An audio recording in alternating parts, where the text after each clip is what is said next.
أعوذ بالله من الشيطان الرجيم. بسم الله الرحمن الرحيم. الحمد لله رب العالمين، وصلى الله وسلم على سيدنا محمد وعلى آله وصحبه أجمعين. نويت التعلم والتعليم وتذكر والتذكير والنفع والانتفاع والإفادة والاستفادة والحث على التمسك بكتاب الله وسنة رسوله صلى الله عليه وآله وسلم، والدعاء إلى الهدى والدلالة على الخير ابتغاء وجه الله ومرضاته وقربه وثوابه سبحانه وتعالى. أما بعد. Alhamdulillah, bersyukur kepada Allah Subhanahu wa taala kita dapat bersambung, kita dapat bertemu dan bersambung pengajian kita di dalam ilmu tauhid melalui kitab yang mulia syarahan Al-Imam Al-Syekh Muhammad Nawawi Al-Bantani Al-Jawi ke atas matan Risalah At-Tauhid karangan Al-Imam Al-Imam Al-Bajuri rahimahumallahu ta'ala wa nafa'anallahu bihima wa ulumi masyaikhina fid daraini amin. Baik, pada sesi yang lepas kita dah bincang berkenaan dengan muqaddimah syarahan kepada Al-Imam Syekh Muhammad Nawawi ke atas matan ini. Kemudian Al-Imam menerangkan berkenaan dengan sebab ataupun kenapa ditulis syarahan ini, bahawasanya ada sebahagian daripada saudaranya meminta untuk menulis syarahan ke atas matan Risalah At-Tauhid karangan Al-Imam Al-Bajuri.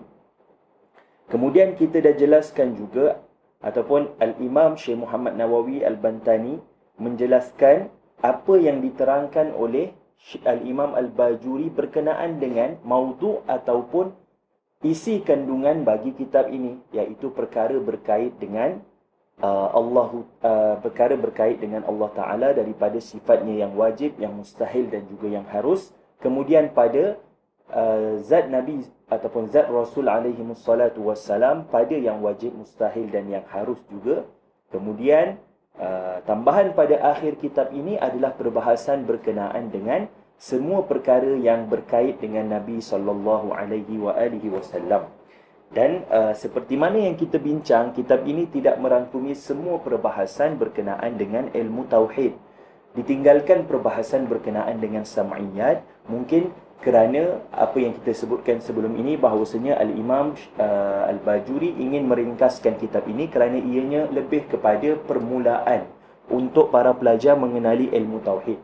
Maka ditekankan berkenaan dengan sifat Allah dan juga sifat para rasul, juga berkenaan dengan dalil-dalil yang ringkas untuk memahami sifat-sifat tersebut supaya dapat difahami dengan lebih jelas. Dan mungkin selepas ini apabila kita naik pada kitab yang seterusnya ataupun apabila para pelajar mempelajari kitab pada peringkat yang seterusnya, sebagai contoh dalam syarahan Al-Imam Ad-Dardir ke atas matannya sendiri, iaitu Kharidah Al-Bahiyah, maka akan mudah dan lebih senang untuk difahami perbahasan tersebut. Dan perkara paling utama juga, kitab ini adalah perkara berkait dengan mustalahat di dalam ilmu tauhid. Maka kerana itu perlu untuk kita faham dengan baik mustalah-mustalah ataupun istilah-istilah yang diguna pakai oleh para ulama berkait dengan ilmu tauhid. Kerana ada mustalah tertentu yang diguna pakai dan mempunyai maksud tersendiri di dalam ilmu tauhid, tidak pada bidang ilmu yang lain.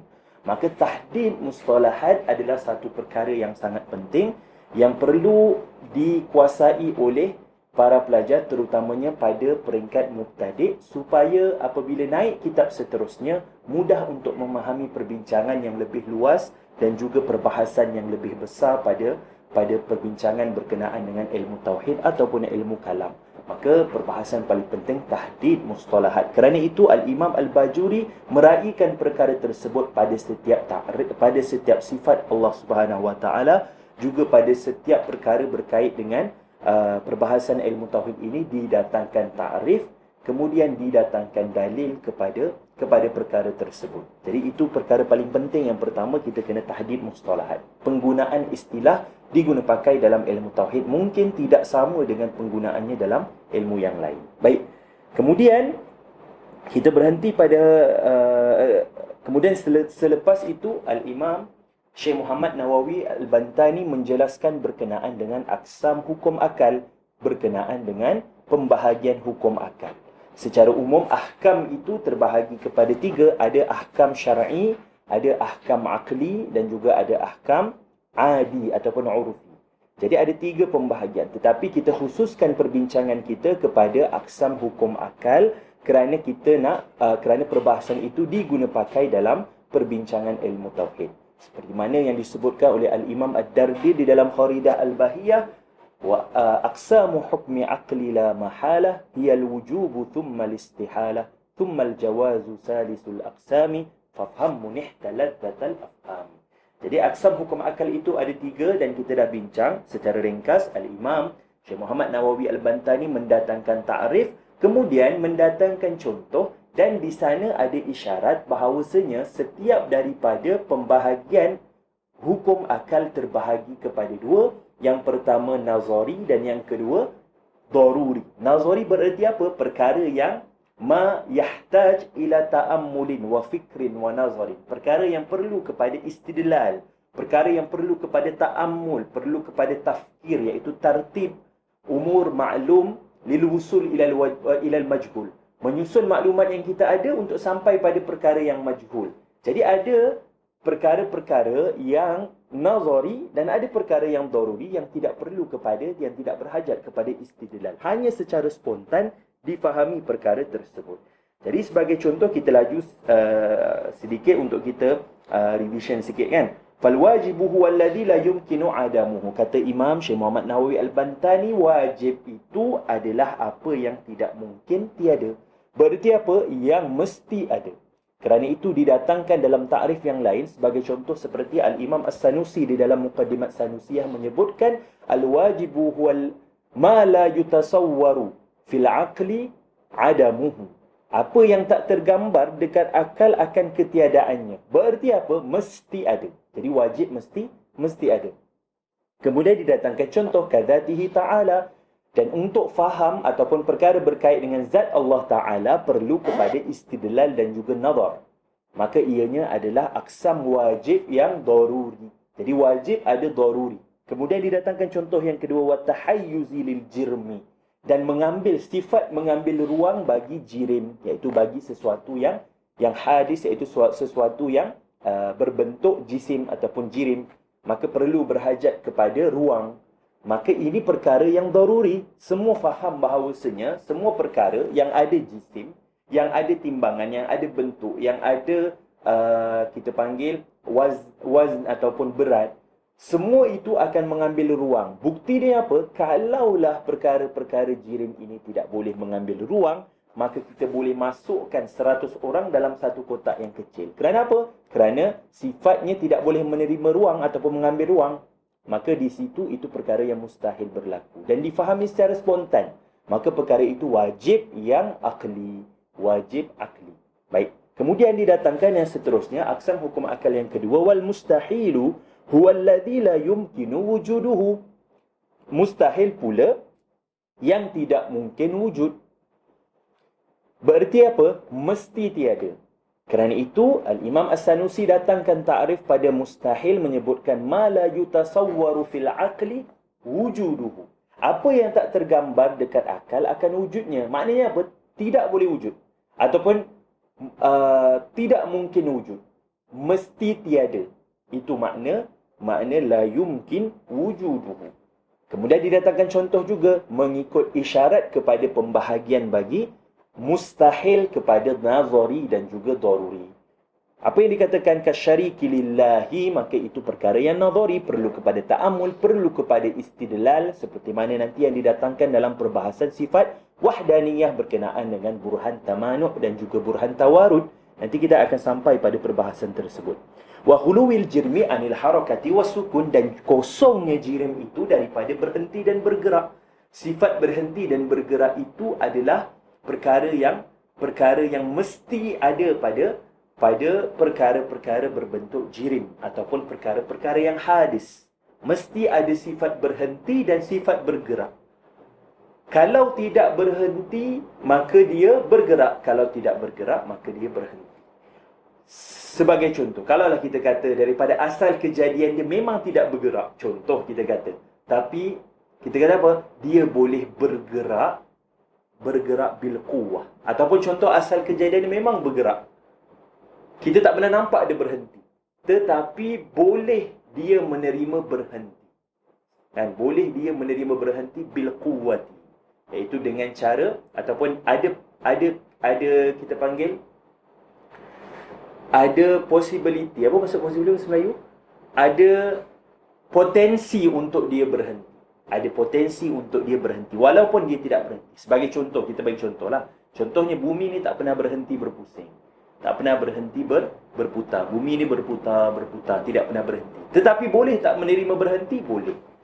Maka perkara mustahil adalah apa? Jirim itu tidak menerima salah satu daripada sifat berhenti dan juga bergerak. Mustahil akli. Dan perkara tersebut adalah spontan ataupun daruri. Kerana apa? Kerana ma min syai'in, semua benda yang kita nampak, semua benda yang kita lihat dan semua benda yang kita idrak pada waktu sekarang ini, semuanya sama ada berhenti ataupun bergerak. Kemudian, apa kata yang seterusnya berkenaan dengan jaiz. Hukum akal yang ketiga iaitu jaiz. Wa huwa alladhi yumkinu wujuduhu wa adamuhu. Yang boleh terima ada dan boleh terima tiada, tetapi dengan syarat bukan dalam satu waktu yang sama. Maknanya apa? Sesuatu itu boleh terima ada pada satu keadaan dan boleh terima tiada pada suatu keadaan yang lain. Sebagai contoh insan. Insan daripada tiada, kemudian ada. Kemudian tiada semula. Tetapi insan tidak boleh menerima ada dan tiada di dalam satu masa yang sama. Maka perkara itu perkara yang mustahil tadi kita sebut. Akan tetapi di sini, kalaulah perkara mungkin, kalaulah ia perkara yang jaiz, maka dia boleh terima ada dan boleh terima tiada. Baik. Maka didatangkan contoh kata'dzibil muti'il ladzi lam ya'sillaha ta'ala tarfata aini, seperti orang yang sentiasa taat kepada Allah Ta'ala dan tidak pernah melakukan maksiat walau sekelip mata. Tidak pernah langsung melakukan maksiat, tetapi Allah Subhanahu Wa Ta'ala boleh mengazabnya. Allah Ta'ala boleh mengazabnya kerana itu adalah ataupun ia masuk dalam lingkaran perkara-perkara yang harus. Maka perkara yang harus boleh terima ada dan boleh terima tiada. Dan semua perkara-perkara ala yadi ataupun di atas ataupun berada pada kekuasaan Allah Subhanahu wa taala. Innallaha ala kulli syai'in qadir. Allah itu atas segala sesuatu dia berkuasa.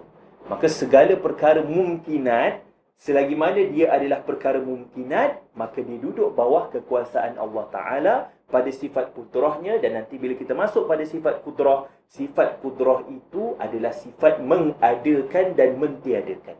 Ijad wal i'dam. Kerana itu disebutkan ta'alluq pada sifat kudrah al-ijad wal i'dam. Mengadakan dan mentiadakan.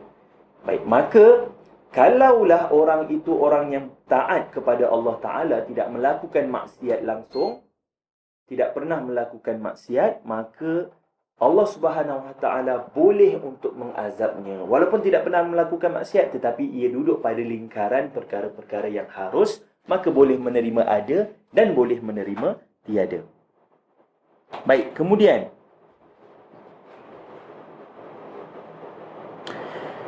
wa kattisafil jirmi bi'aini ahadil harakati was-sukun. Dan seperti sesuatu perkara ataupun sesuatu jirim itu disifatkan dengan berhenti ataupun disifatkan dengan bergerak, maka itu perkara yang harus. Kalau dia bergerak, maka dia duduk pada perbahasan harus kerana dia boleh menerima berhenti.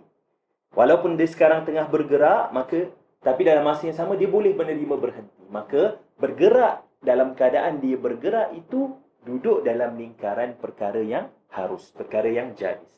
Baik, maka di sini kita faham bahawasanya aksam hukum akal secara ijmal ada 3. Wajib, mustahil dan juga jaiz. Kemudian secara tafsilnya ada 6 kerana setiap satu daripada wajib, mustahil dan jaiz dibahagikan kepada 2 bahagian. Sama ada perlu kepada istidlal, maka dipanggil sebagai nadhari.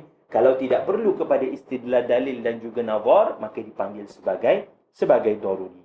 Baik, kemudian kita teruskan kalam daripada Al-Imam Syekh Nawawi Al-Bantani pada mensyarahkan matan Risalah At-Tauhid. Qala al-matin wa syarih rahimahumallahu ta'ala wa nafa'ana Allahu bihima wa ulumi masyaikhina fid daraini amin. Apa kata Imam Bajuri? Faqultu wa billahi taufiq fa ajabtuhu ila dhalika, maka aku jawab pada permintaan mereka, faqultu wa billahi taufiq.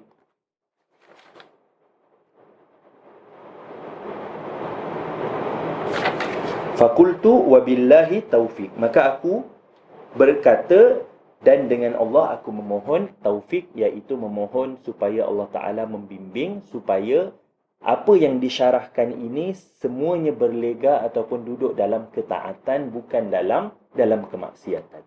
Baik, wabillahi taufik. Apa kata Imam Bajuri? Yajibu ala kulli mukallafin an ya'rifa ma yajibu fi haqqihi ta'ala wa ma yastahilu wa ma yajuz.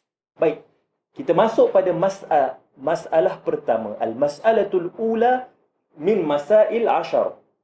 Daripada masalah-masalah 10 yang telah kita senaraikan pada kelas ataupun pada dars yang kedua dalam kita membincangkan perbahasan ilmu tauhid ini. Dalam dars yang kedua kita bahaskan Al-Imam Al-Bajuri meletakkan ataupun menyusun kitab ini dengan 10 masalah ataupun 10 masail ra'siyah, masalah-masalah utama. Dan masalah yang pertama adalah perbahasan berkait dengan awal ataupun ma yajibu ala mukallafin. Jadi itu masalah yang pertama, iaitu ma yajibu ala kulli mukallafin. Baik. Dan perbahasan di dalam masalah ini kita susun kepada beberapa perbincangan. Yang pertama adalah perbahasan berkenaan dengan ta'arif taklif ataupun ta'arif mukallaf dan juga syurut bagi taklif. Itu yang pertama. Di dalam itu nanti kita akan bincang perbincangan berkenaan dengan ahli fatrah dan juga perbincangan berkenaan dengan ayah dan ibu baginda sallallahu alaihi wasallam. Kemudian perbahasan kedua berkenaan dengan ta'rif al-ilm ataupun ta'rif al-ma'rifah. Kemudian akwal yang ada yang membezakan di antara al-ilm dan juga al-ma'rifah, dan apakah yang sahih pada perbahasan berkait dengan al-ilmu dan juga al-ma'rifah. Kemudian yang ketiga, kita akan bincang perbahasan berkenaan dengan taksim dalil kepada ijmali dan juga tafsili, juga pembahagian ataupun kita panggil ta'rif bagi setiap satu daripada ijmal ataupun tafsil. Kemudian perbahasan yang keempat berkenaan dengan masalah awal wajib. Perbincangan para ulama berkenaan, wajib ke atas mukallaf akan sekian. Tetapi awal wajib apa dia? Akan dibincangkan dalam ataupun dalam perbahasan yang keempat. Dan yang terakhir sekali berkenaan dengan al-wujub ataupun wajib di sini, adakah wajib syar'i ataupun wajib akli, dan bagaimana tahrir dalam perbincangan ini. Dan kita akan akhirkan perbahasan kita dengan perbahasan al-wujub yang disebutkan pada perbahasan ma yajibu ala mukallafin. Baik, kita teruskan yang pertama berkenaan dengan mukallaf. Baik, apa kata Al-Imam An-Nawawi Al-Bantani pada mensyarahkan matan ini? Yajibu ala kulli mukallafin min dhakarin wa untha walau minal awami wal abidi wal khadam wujuban ainiyan. Baik, wajib ke atas setiap yang mukallaf. Wajib ke atas setiap yang mukallaf. Daripada apa? Daripada lelaki ataupun perempuan, walaupun daripada orang awam biasa, ataupun hamba sahaya, ataupun khadam, semua ini wajib secara wajib aini. Maknanya wajib likulli fardin minhum. Maknanya setiap seorang daripada yang disebutkan ini wajib ke atasnya akan perkara-perkara yang akan disebutkan selepas ini. Baik, maka kita nak bincang perbahasan berkenaan dengan mukallaf. Maka di sana dibincangkan perbahasan berkenaan dengan taklif. Syurutut taklif, syarat taklif yang terbahagi kepada 4. Syarat taklif ada 4 seperti mana yang disebutkan oleh para ulama, dan begitu juga disebutkan oleh Al-Imam Al-Bajuri dalam syarahannya terhadap dalam hasyiahnya terhadap matan Jawharatut Tauhid di Imam Al-Laqani. Baik, sebelum itu taklif, bila disebutkan taklif, maknanya apa? Ilzam ma fihi kulfah. Ilzamun ma fihi kulfah. Melazimkan ataupun lazimnya pada perkara-perkara yang berbentuk kulfah. Ada kita panggil bebanan ke atasnya. Maknanya perlu buat satu perkara yang ada bebanan ke atasnya. Bukan bebanan maknanya yang tidak boleh terima, tetapi bebanan sebab perkara itu perkara yang mendatang kepada seseorang. Maka itu taklif secara umum. Bila kita bincang perbahasan taklif di dalam masalah ma yajibu ala mukallafin, maka dibincangkan syurutut taklif. Syarat taklif ada 4 kesemua sekali. Yang pertama adalah al-bulugh, iaitu baligh. Baligh itu yang pertama syaratnya. Yang kedua adalah al-aqlu, mesti ada akal. Itu syarat yang kedua untuk sempurna taklif. Yang pertama tadi bulugh, sampai baligh, sampai had umur ataupun ada tanda-tanda yang menunjukkan seseorang itu baligh. Kalau perempuan datang haid, kalau lelaki sama ada keluar mani, ataupun sama ada sampai pada tahun ataupun umur yang tertentu, seperti mana dalam mazhab Syafi'i. Kalau di dalam mazhab Syafi'i, selepas ataupun pada umur 15 tahun. Kalau tidak ada tanda-tanda yang disebutkan tadi, maka pada umur 15 tahun itu dia sudah baligh. Dan itu perbincanganlah di dalam ilmu fiqh, perbahasan tersebut. Yang pertama bulugh. Yang kedua al-aqlu, syarat sempurna taklif. Yang ketiga bulughud dakwah, sampai padanya dakwah Islam. Dan kita akan tafsilkan perbahasan ini dengan terperinci berkenaan dengan bulughud dakwah, kerana ada syubhat yang datang pada zaman sekarang berkenaan dengan perkara ini. Dan yang keempat salamatul hawas, iaitu sempurna ataupun selamat panca inderanya. Kerana itu yang paling penting. Sebahagian daripada para ulama, paling penting adalah as-sam'u wal basaru. Mesti ada salah satu ataupun ada kedua-duanya. Kalau hilang kedua-duanya, maka sebagai ulama kata tidak ada taklif padanya. Kerana tidak ada alatul ataupun tidak ada alat untuk faham. Kerana absar, penglihatan dan juga pendengaran adalah alat untuk kita terima ilmu. Kalau tidak ada keduanya, maka macam mana cara nak sampaikan? Dia dah buta, kemudian dia pekak. Bagaimana nak sampai maklumat pada dia? Tak ada. Tak boleh nak disampaikan maklumat padanya kerana tiada pendengaran dan tiada penglihatan. Nanti kita akan tafsirkan dalam perkara tersebut. Maka apabila syurut taklif ini ada 4, maka siapakah mukallaf? Siapa dia orang yang ditaklifkan? Mukallaf ala wazni isim maf'ul. Mukallaf maknanya ditaklifkan ke atasnya. Siapa orang-orang mukallaf ini? Al-balighu. Siapa dia? Al-balighu. Al-aqilu alladhi balaghathu ad-da'wah salimul hawas. 4. Siapa mukallaf?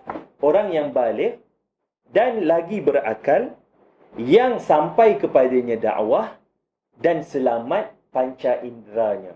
Jadi ada 4, itu adalah mukallaf.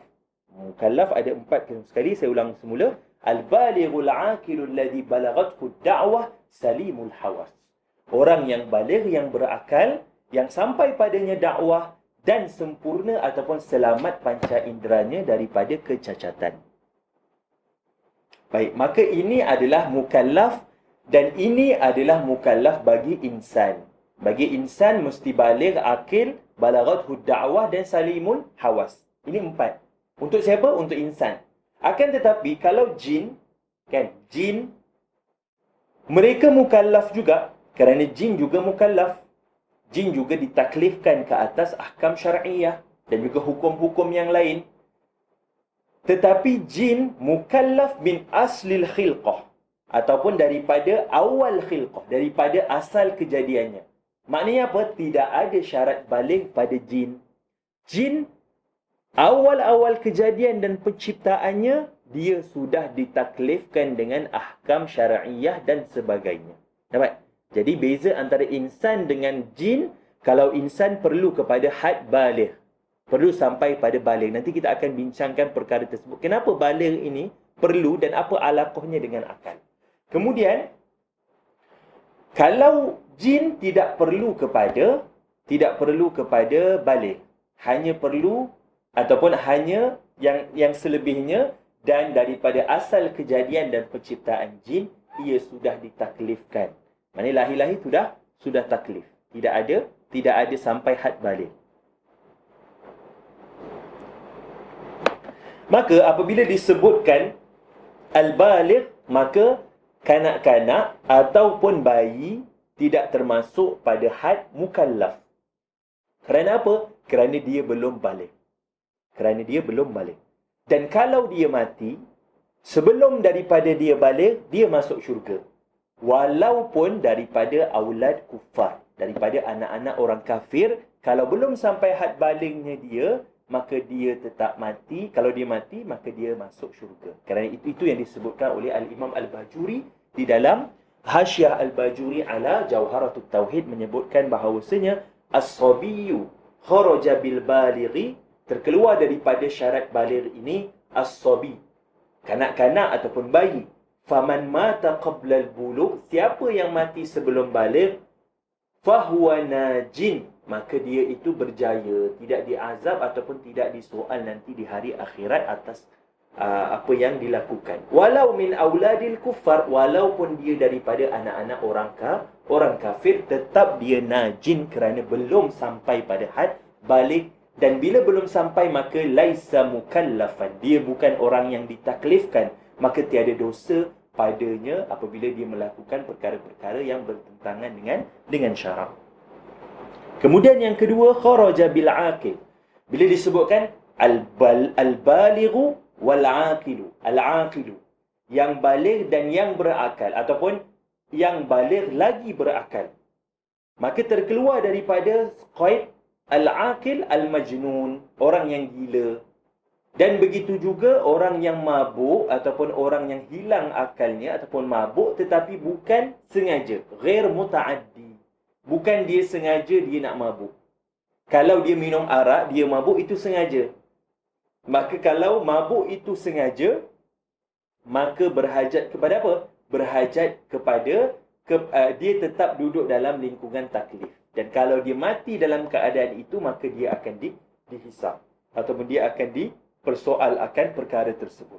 Jadi orang yang gila daripada awal ataupun orang yang mabuk bukan sebab sengaja, maka dia terkeluar daripada lingkungan taklif. Maka dia tidak tertaklif. Kerana itu pada awal pensyariatan solat, kan pada awal-awal pengharaman arak, bukan selepas daripada pensyariatan solat, ada ayat yang telah dimansuhkan dalam Al-Quran. Allah Ta'ala sebutkan, janganlah kamu mendekati solat atau mendirikan solat dalam keadaan kamu mabuk. Kenapa? Bila mabuk, tidak akalnya tidak berfungsi untuk membezakan antara yang baik dan buruk. Bila mabuk, penggunaan ataupun fungsi akal hilang. Maka bila hilang, tidak ada taklif padanya. Tidak ada taklif padanya. Baik. Wa kharajal aqil al-majnun wa kadha sakran ghair muta'addi. Terkeluar daripada qaid al-aqil adalah orang yang gila. Begitu juga orang yang mabuk tetapi bukan sengaja. Maka dibincangkan oleh para ulama berkenaan dengan alaqah ataupun hubung kait di antara al-aqlu wal bulugh. Kenapa mesti baligh dan akal, apa kaitan antaranya? Maka disebutkan oleh Maulana Syekh Ali Jumu'ah di dalam ta'liqnya terhadap Hasyiah Bajuri ke atas matan Jawharatut Tauhid. Beliau menyebutkan alaqatul aqli bil bulugh, alaqah akal dengan baligh. Apa alaqah ataupun hubung kait di antara kedua perkara ini? Yumkinu an natabayyana anasirul aqli min at-ta'ammuli lil amaliyatil fikriyah. Syekh Ali menyebutkan boleh kita menjelaskan anasir-anasir ataupun unsur-unsur akal minat ta'ammuli lil amaliyatil fikriyah. Apabila akal nak melakukan proses tafkir, amaliyah tafkiriyah, apa unsur-unsur yang perlu ada? Supaya apa? Supaya berfikir itu ataupun tafkir itu tafkir yang salim, yang sempurna. Apa dia disebutkan oleh Al-Imam Syekh Ali Jumu'ah, fahuwa yatakawwanu, ianya terbina minal mukh. Yang pertama mukh adalah otak. Otak yang dimaksudkan di sini adalah sistem ataupun perkara yang ada pada otak kita, otak manusia. Kemudian yang kedua, al-hawas, panca indera. Panca indera adalah salah satu daripada perkara unsur-unsur untuk apa? Untuk melakukan proses berfikir yang sempurna. Kemudian yang ketiga, al-waqi'ul mahsus, waqi', iaitu realiti yang difahami ataupun realiti yang dapat difahami dan dapat difahami dengan panca indera. Maknanya realiti semasa kita adalah salah satu unsur untuk fikiran yang sempurna. Dan yang keempat, yang terakhir sekali adalah al-ma'lumat as-sabiqah, iaitu maklumat-maklumat yang telah tersimpan dalam akal kita. Jadi ini 4 anasir supaya akal sempurna dalam melakukan proses berfikir. Apa kata Syekh Ali Jumu'ah? Fa in ikhtalla syai'un min dhalika lam yastati' al-insanu at-tafkira. Kalaulah kurang salah satu daripada 4 unsur-unsur ini, maka seorang insan itu tidak mampu untuk berfikir. Sawa'an akana mutlaqan aw saliman, berfikir secara mutlak, atau contohnya dia kalau tak ada daripada ni semua ni, ada masalah salah satu daripadanya, maka dia tidak dapat berfikir. Ataupun dia boleh berfikir tetapi bukan fikiran yang salim, fikiran yang sempurna. Mungkin ada masalah dalam memahami ataupun dalam berfikir terhadap sesuatu perkara.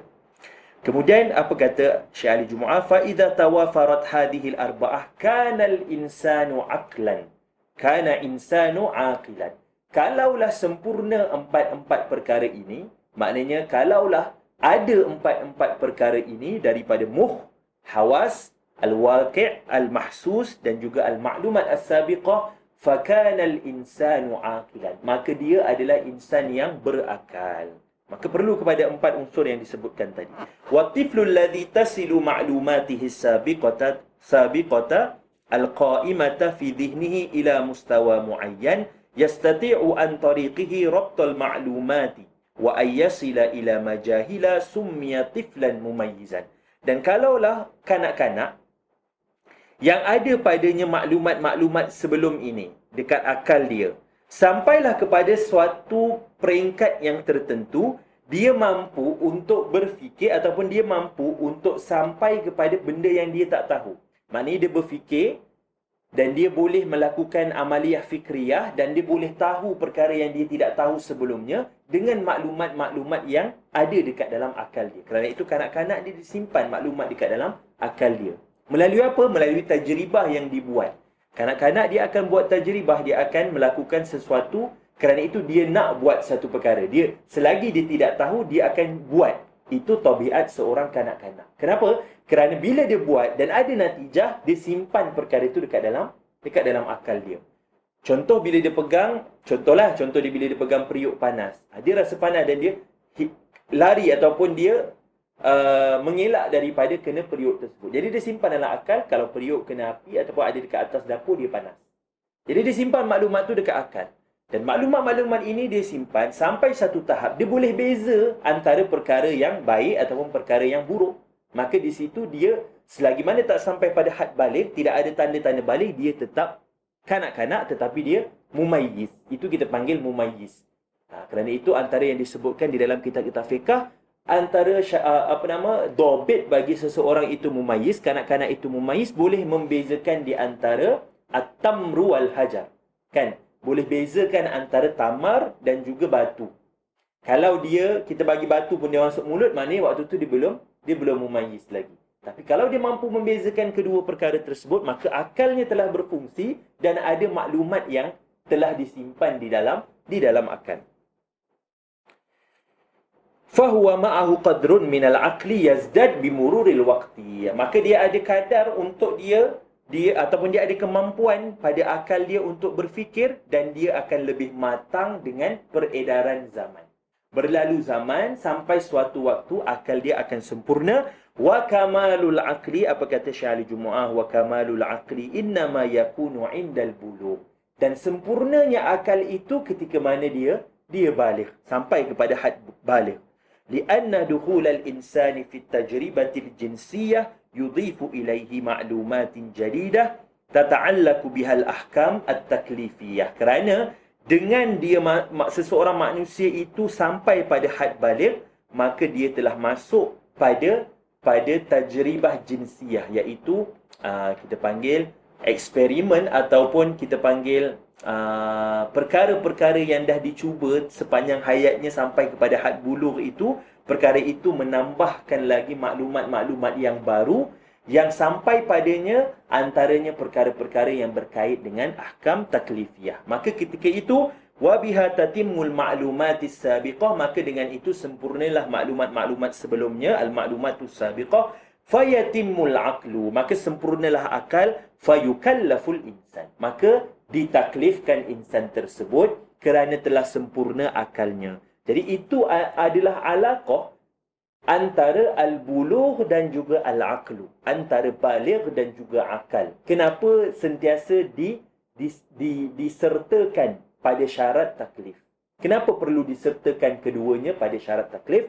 Kerana dengan baligh itu sempurnalah akal, ataupun akal yang ada pada seseorang itu mampu untuk melakukan amaliyah fikriyah yang salim. Kerana apa? Kerana semua anasir akli ataupun anasirut tafkir, anasirul akli ada padanya, dan manusia itu sempurna akalnya pada had baligh, pada sempurna pada sampai tempoh dia baligh. Itu seperti mana yang disebutkan oleh Maulana Syekh Ali Jumu'ah hafizahullah di dalam ta'liqnya terhadap Hasyiah Al-Bajuri ke atas matan Jawharatut Tauhid. Baik, jadi itu adalah alaqah ataupun hubung kait antara al-baligh dan juga al-aql. Baik, kita balik semula kepada perbincangan kita pada syurut taklif ataupun siapa dia mukallaf. Baik, kita dah sebutkan al-baligh, yang kedua al-aqil, yang ketiga apa? Yang ketiga balaghathu da'wah, alladhi balaghathu da'wah, sampai padanya itu akan dakwah. Sampai padanya itu akan dakwah. Maka terkeluar daripada qaid yang ketiga ini, kalaulah dia baligh dan dia berakal tapi tidak sampai padanya dakwah, maka dia tidak taklif. Contohnya seperti disebut dalam kitab-kitab, bi an nasha'a fi syahiqil jabal. Sebagai contoh, dia duduk jauh daripada orang, jauh daripada nak sampai padanya maklumat, jauh daripada alat-alat untuk memahami ataupun alat-alat untuk faham sesuatu perkara ataupun alat-alat untuk memahami dakwah Islam yang sebenar. Maka pada ketika itu dia terkeluar daripada syurutut taklif ataupun terkeluar daripada menjadikan dirinya itu seorang mukallaf. Itu alal asah. Kerana ada pendapat yang mengatakan dia tetap berdosa dan dia tetap mukallaf kalau dia tidak melakukan dia tetap mukallaf dan dia berdosa kalau dia tidak melakukan daripada ahkam asy-syar'iyyah. Ataupun disebutkan juga oleh para ulama, terutamanya ulama-ulama sekarang, mereka menyebutkan walaupun sampai padanya dakwah, tetapi dakwah itu sampai bukan dengan wajah yang sebenar, min ghairi wajhin sahih, bukan daripada wajah yang sebenar, iaitu bukan daripada pemahaman Islam yang sebenar. Sampai padanya dakwah, ada yang menyampaikan dakwah kepadanya, ada yang menerangkan Islam padanya, tetapi bukan dengan wajah yang betul ataupun wajah yang sahih. Maka ketika ini dia tetap bukan mukallaf. Kerana apa? Sampai pada dia maklumat tetapi maklumat yang salah. Kerana itu sebahagian ulama menyebutkan orang yang duduk di dunia ataupun di negara-negara barat, di negara-negara Eropah, di negara barat yang sampai padanya maklumat berkenaan dengan Islam tetapi dengan wajah yang ghair sahih. Contohnya sampai padanya Islam tetapi Islam yang dalam bentuk seperti yang ditunjukkan oleh golongan-golongan ekstremis sebagai contoh. Golongan-golongan yang berfikiran dengan bukan jalan Islam yang sebenar ataupun bukan cara hidup Islam yang sebenar. Contohnya golongan yang ekstremis daripada golongan Dawa'ish dan sebagainya. Maka sampai pada mereka itu dakwah daripada televisyen, daripada radio dan sebagainya, internet dan sebagainya, tapi bukan dengan wajah Islam yang sebenar.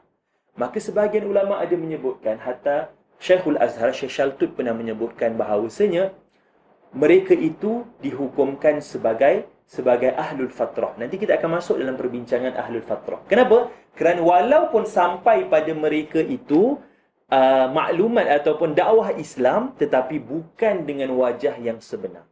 Kerana itu kita sebagai seorang penuntut ilmu pada waktu sekarang ini perlu membina maklumat ataupun membina ilmu kita dengan baik supaya kita dapat sampaikan, kita dapat naqalkan Islam itu dengan wajah yang sebenar. Kerana apa? Kerana berdosa kalau kita sampaikan Islam itu bukan pada wajah yang sebenar. Menunjukkan Islam itu kasar ataupun Islam itu ekstremis dan sebagainya, sampai berlaku salah faham dalam memahami agama Islam yang sebenar. Maka walaupun sampai pada mereka dakwah, sampai pada mereka tahu ada agama yang namanya Islam, nabinya Nabi Muhammad SAW, tetapi sampai padanya maklumat yang tidak benar bahawasanya Islam itu memerangi golongan kafir contohnya tanpa sebarang syarat, mesti mengislamkan semua orang dan sebagainya, maka itu maklumat ataupun itu bukan wajah Islam yang sebenar. Maka sebahagian ulama menyebutkan, hatta Syekh Ahmad Taib juga hafizahullah pernah menyebutkan, mereka duduk dalam lingkaran naqal daripada kalam Syekh Shaltut, Syekhul Azhar Asbaq yang lama. Mereka menyebutkan bahawasanya mereka-mereka ini iaitu golongan yang hidup di negara-negara kufar yang sampai padanya Islam tetapi bukan pada wajah yang sebenar, mereka terkeluar daripada syurutut taklif kerana mereka adalah daripada ahli fatrah. Akan tetapi perbahasan ini tetap dalam lingkungan perbincangan. Dalam lingkungan perbincangan, maknanya boleh diterima dan masih boleh dibincangkan lagi perkara tersebut. Kerana ia perlu kepada dawabit, perlu kepada perkara-perkara tertentu untuk menghukumkan apa yang kita sebutkan tadi sebagai ahli fatrah. Nanti kita akan sampai pada perbincangan ahli fatrah. Baik. Kemudian yang terakhir sekali adalah salimul hawas. Maka terkeluar daripada wa kharaja bi salimil hawas, siapa yang tidak sempurna panca inderanya. Kerana itu disebutkan qala ba'du a'immatil syafi'iyah, disebutkan oleh sebahagian daripada a'immah, daripada a'immah mazhab syafi'iyah, menyebutkan apa? Lau khalaqallahu insanan a'ma wa asam, ataupun a'ma asam. Kalaulah Allah Ta'ala menciptakan seorang insan itu dalam keadaan dia buta dan peka, saqata anhu wujubun nadhari wat takalif, maka gugurlah padanya itu kewajipan untuk nazar dan kewajipan pada perkara-perkara taklif. Maka tidak berada pada lingkungan mukallaf. Dia bukan mukallaf. Kerana itu tadi saya sebutkan paling utama apa? Paling utama adalah as-sam'u wal basar. Iaitu dua perkara ini yang merupakan alat untuk sampai maklumat dan sampai ilmu padanya. Kalau faqiduhuma, kalau hilang kedua-duanya, maka saqatat taklif, maka gugurlah taklif padanya. Begitu juga kalau ada salah satu daripadanya, maka dia tetap seorang yang mukallaf kerana dia ada alat untuk faham dan belajar. Kalau dia buta contohnya, dia boleh mendengar. Kalau dia pekak contohnya, dia boleh melihat dan boleh mempelajari. Maka mereka ini tetap duduk dalam lingkungan orang-orang yang ditaklifkan oleh Allah Subhanahu wa Ta'ala pada hukum-hukum taklifiyah.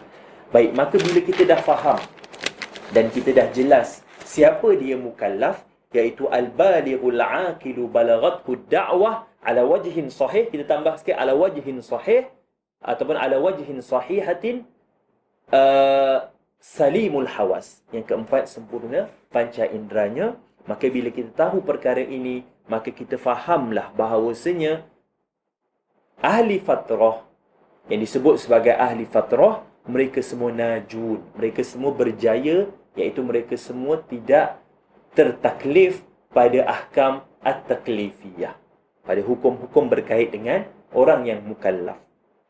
Siapa dia ahli fatrah? Disebutkan oleh Al-Imam Al-Bajuri, ahli fatrah adalah man kanu baina azminatir rusuli aw fi zamanir rasulul ladzi lam yursil ilaihim.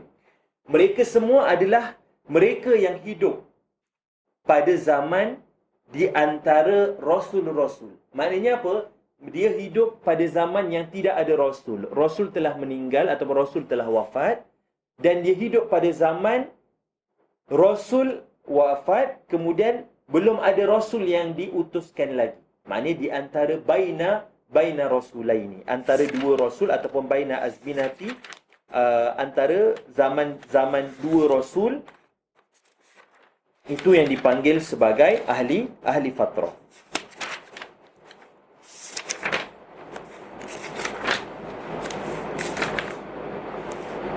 Baik. Jadi kita dah tahu ahli fatrah adalah Dan zaman fatrah ataupun masa tempoh yang dipanggil sebagai fatrah ini adalah ma bainar rasulaini minal muddah allati la wahya fiha, iaitu di antara dua rasul, zaman di antara dua rasul dan tempoh itu tidak diturunkan wahyu. Maka pada waktu ini mereka semua dipanggil sebagai ahlul fatrah. Zamanul fatrah yang disebutkan oleh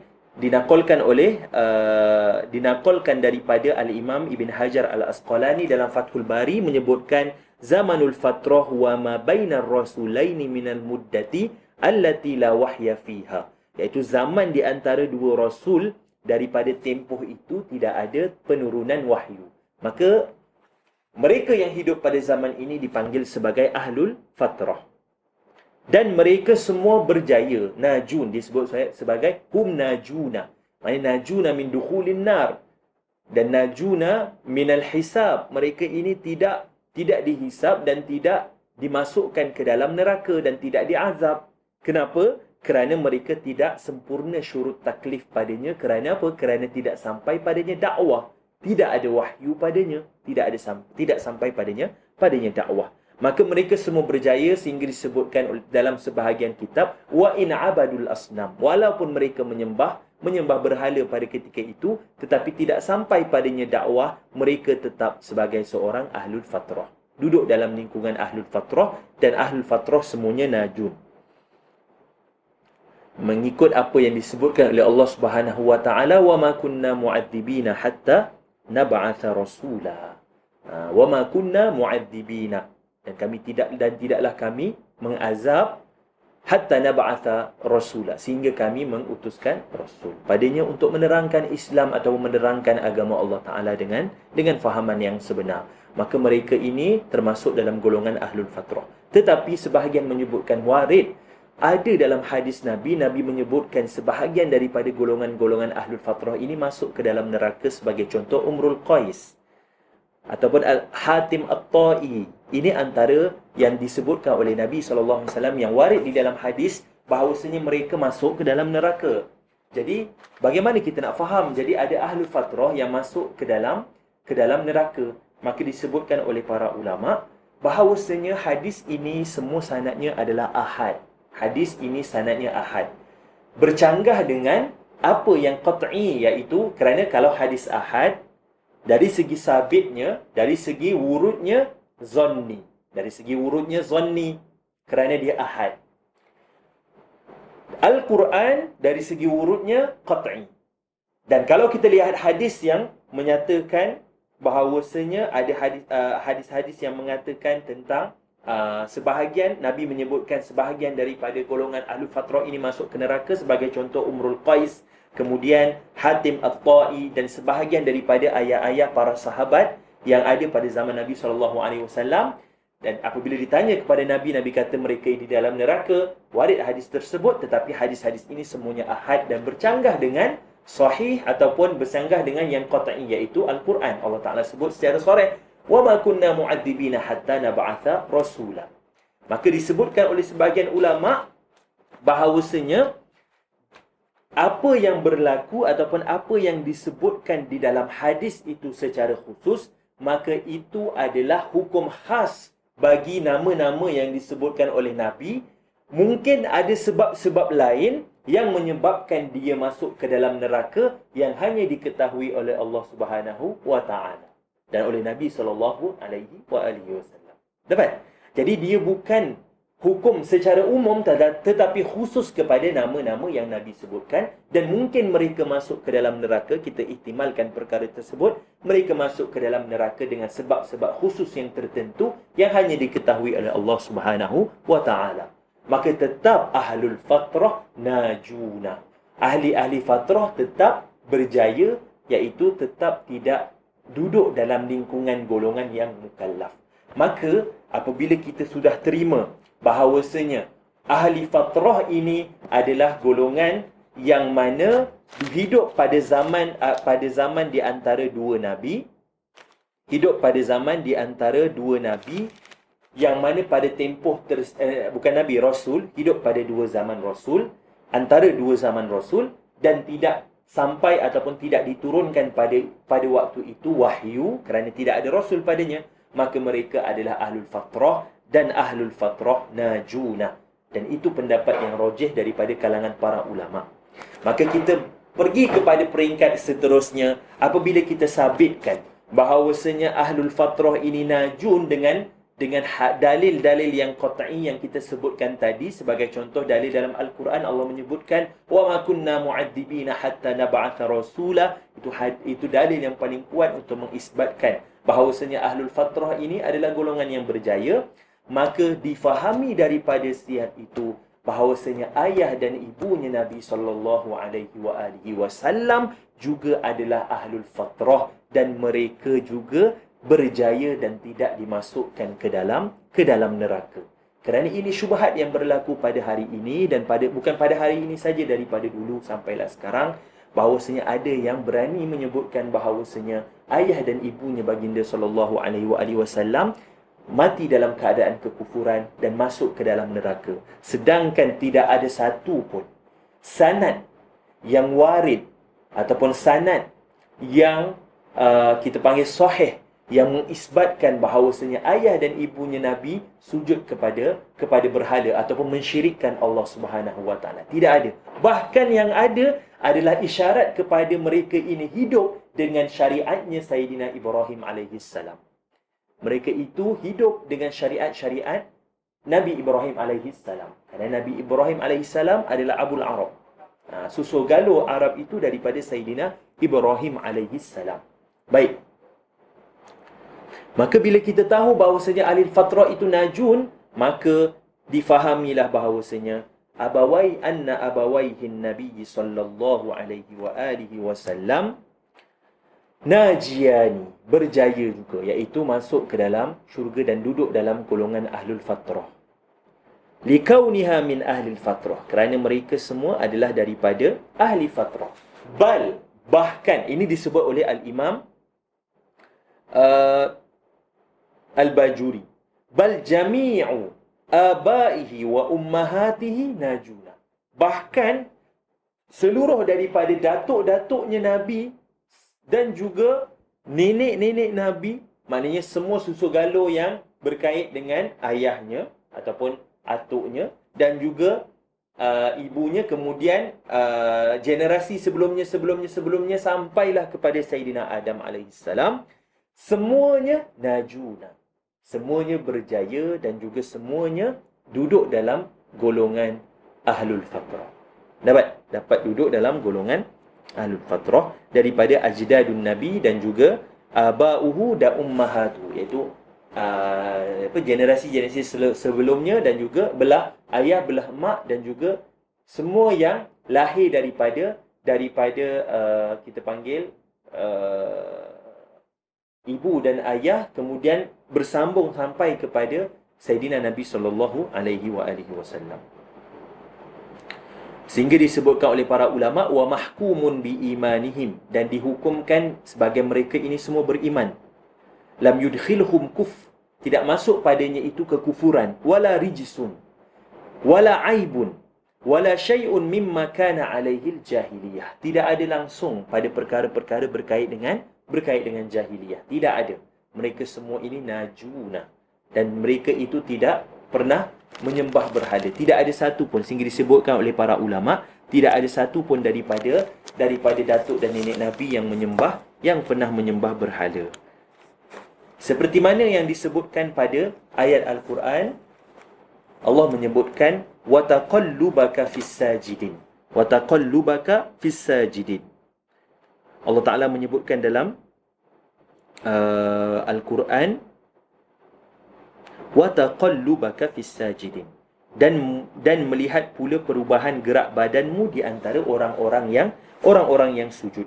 Maka di situ Sayyidina Ibn Abbas radhiyallahu anhuma, Sayyidina Abdullah bin Abbas radhiyallahu anhuma menyebutkan ta'liq kepada hadis itu. Apa yang disebutkan oleh Ibnu Abbas? Qala min sulbi nabiyyin ila nabiyyin hatta sirta nabiyyan. Iaitu apa? Disebutkan dari tulang sulbi ataupun dari sulbi seorang nabi kepada nabi yang lain hingga engkau menjadi nabi. Itu yang disebutkan oleh Sayyidina Ibn Abbas radhiyallahu anhuma. Pada apa? Pada memahami ayat Al-Quran, Allah menyebutkan wa taqallubaka fis sajidin.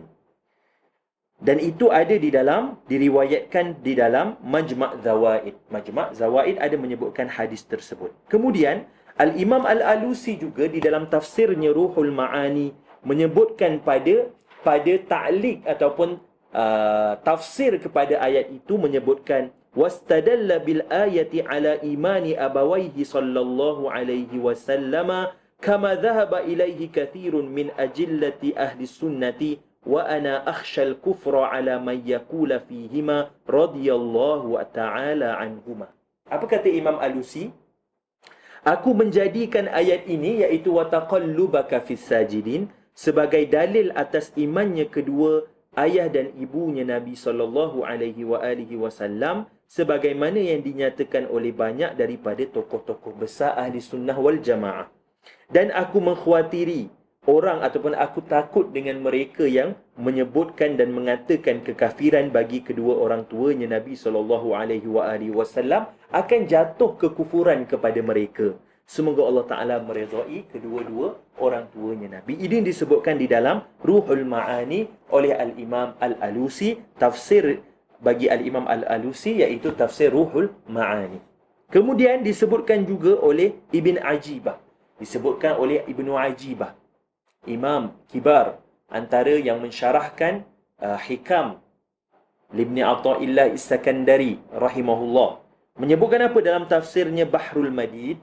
Menyebutkan dalam tafsirnya Al-Bahrul Madid, qala Al-Kushairi, naqal daripada Al-Imam Al-Kushari, wa taqallubaka fis sajidin min ashabika wa yuqal taqallubaka fi aslabi abaika minal muslimin alladhina arafu Allah wa sajadu lahu duna man lam ya'rifhu. Apa kata Imam Kushari? Naqal yang disebutkan oleh Ibn Ajibah di dalam tafsirnya Bahrul Madid. Al-Bahrul Madid menyebutkan Al-Imam Al-Kushari berkata pada ayat itu, dan dikatakan perubahan gerak badanmu dari disulbi-sulbi para ayah dari golongan muslimin yang mengetahui Allah, lalu mereka semua sujud kepadanya. Jadi ayat ini jelas bahawasanya semua ajdad Nabi, iaitu aba wa ummahat Nabi SAW, semuanya adalah daripada golongan ataupun daripada mereka yang mentauhidkan Allah Subhanahu wa Ta'ala dan tidak pernah menyembah berhala. Dan banyak lagi yang disebutkan, dan nanti kita akan sebutkan beberapa dalil-dalil yang menyebutkan ataupun mengisyaratkan kepada berjayanya ataupun selamatnya kedua ibu bapa Nabi SAW daripada kekufuran. Ada disebutkan di dalam hadis yang diriwayatkan oleh Ibn Abbas radhiyallahu anhuma yang ditakhrijkan oleh Abu Nuaim dalam kitab Dalailun Nubuwah, menyebutkan apa? Dalam hadis Nabi mengatakan, lam azal untaqal minal aslabit tahirati ilal arhamiz zakiyati. Dan aku ini selamanya dipindahkan aku daripada sulbi-sulbi yang suci kepada rahim-rahim yang suci. Maknanya apa? Semua ajdad Nabi SAW semuanya adalah mereka yang mentauhidkan Allah Subhanahu wa Ta'ala. Kerana dalil sulbi yang tahir, maknanya tahir daripada kekufuran. Yang rahim-rahim yang zakiyah daripada kekufuran juga. Maka mereka semua daripada golongan-golongan yang beriman kepada Allah Subhanahu wa Ta'ala. Dan sebahagian menyebutkan bahawasanya Nabi SAW daripada keturunan para nabi-nabi sebelumnya, iaitu Sayyidina Ibrahim AS sebagai contoh. Didatangkan syubhat berkenaan dengan Azar. Kalau kita lihat dalam Al-Quran, Nabi Ibrahim AS berdialog dengan Azar dan menyebutkan sebagai abi.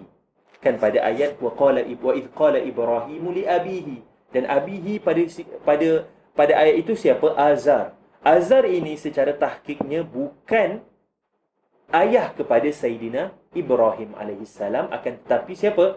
Pakciknya ataupun bapa saudaranya.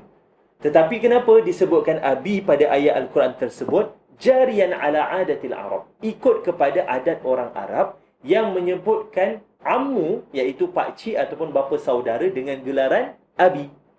Ammi ditukar dengan gelaran abi, iaitu bapa. Kalau kita terjemah dalam bahasa Melayu, kenapa berlaku masalah ini? Sebab kita terjemah dalam bahasa Melayu kita tak ada bapa tu bapa lah kan. Tetapi ada je sebenarnya kalau kita lihat dekat masyarakat kita yang panggil pakcik dia pun ayah juga contohnya. Ada, tetapi adat orang Arab. Tetapi kalau kat Malaysia bukan adat lah kan. Kita panggil ayah, panggil pakcik kita ayah ke, ataupun baba ke, papa ke. Tak ada. Jarang-jarang. Ada, memang ada, tetapi jarang-jarang. Dan dia bukan adat orang Melayu, orang Malaysia. Tetapi adat orang Arab memanggil pakcik dengan abu, dengan gelaran abu. Maka pada ketika ini, azar yang ada di dalam Al-Quran yang Allah sebutkan, hikayat apa yang didialogkan oleh Sayyidina Ibrahim AS dengan Azar. Azar itu bukan ayahnya Sayyidina Ibrahim, akan tetapi pakciknya. Itu yang secara tahqiq yang disebutkan oleh para ulama. Kemudian warid juga hadis Nabi SAW yang diriwayatkan daripada Urwah bin Zubair bin Awam bin Khuwailid, yang digelar sebagai Alimul Madinah dan juga ahadil fuqaha us-sab'ah, salah seorang daripada fuqaha yang 7. Itu kita rujuk balik dalam ilmu salah hadis, disebutkan fuqaha us-sab'ah. Antaranya adalah Sayyidina Urwah bin Zubair bin Awam radhiyallahu anhu, dan begitu juga hadis yang diriwayatkan oleh Sayyidatina Aisyah. Dan Sayyidatina Aisyah adalah min a'lamin nas, daripada orang yang paling banyak mengetahui tentang Nabi SAW, menyebutkan hadis apa? Anna Rasulullah SAW sa'ala rabbahu ayyuhyiya lahu abawaihi. Nabi SAW, mereka menyebutkan di dalam hadis ini bahawasanya Nabi SAW memohon kepada Allah Subhanahu Wa Taala agar dihidupkan semula kedua ibu bapanya. Fa'ahyahuma, lalu Allah hidupkan keduanya, iaitu hidupkan Sayyidatina Aminah dan Sayyidina Abdullah alaihimassalam.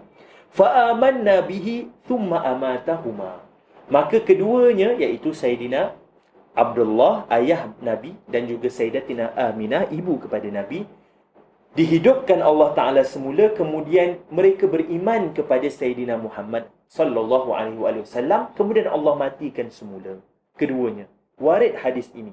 Akan tetapi hadis ini hadis yang dhaif kalau kita kaji dari sudut sanadnya.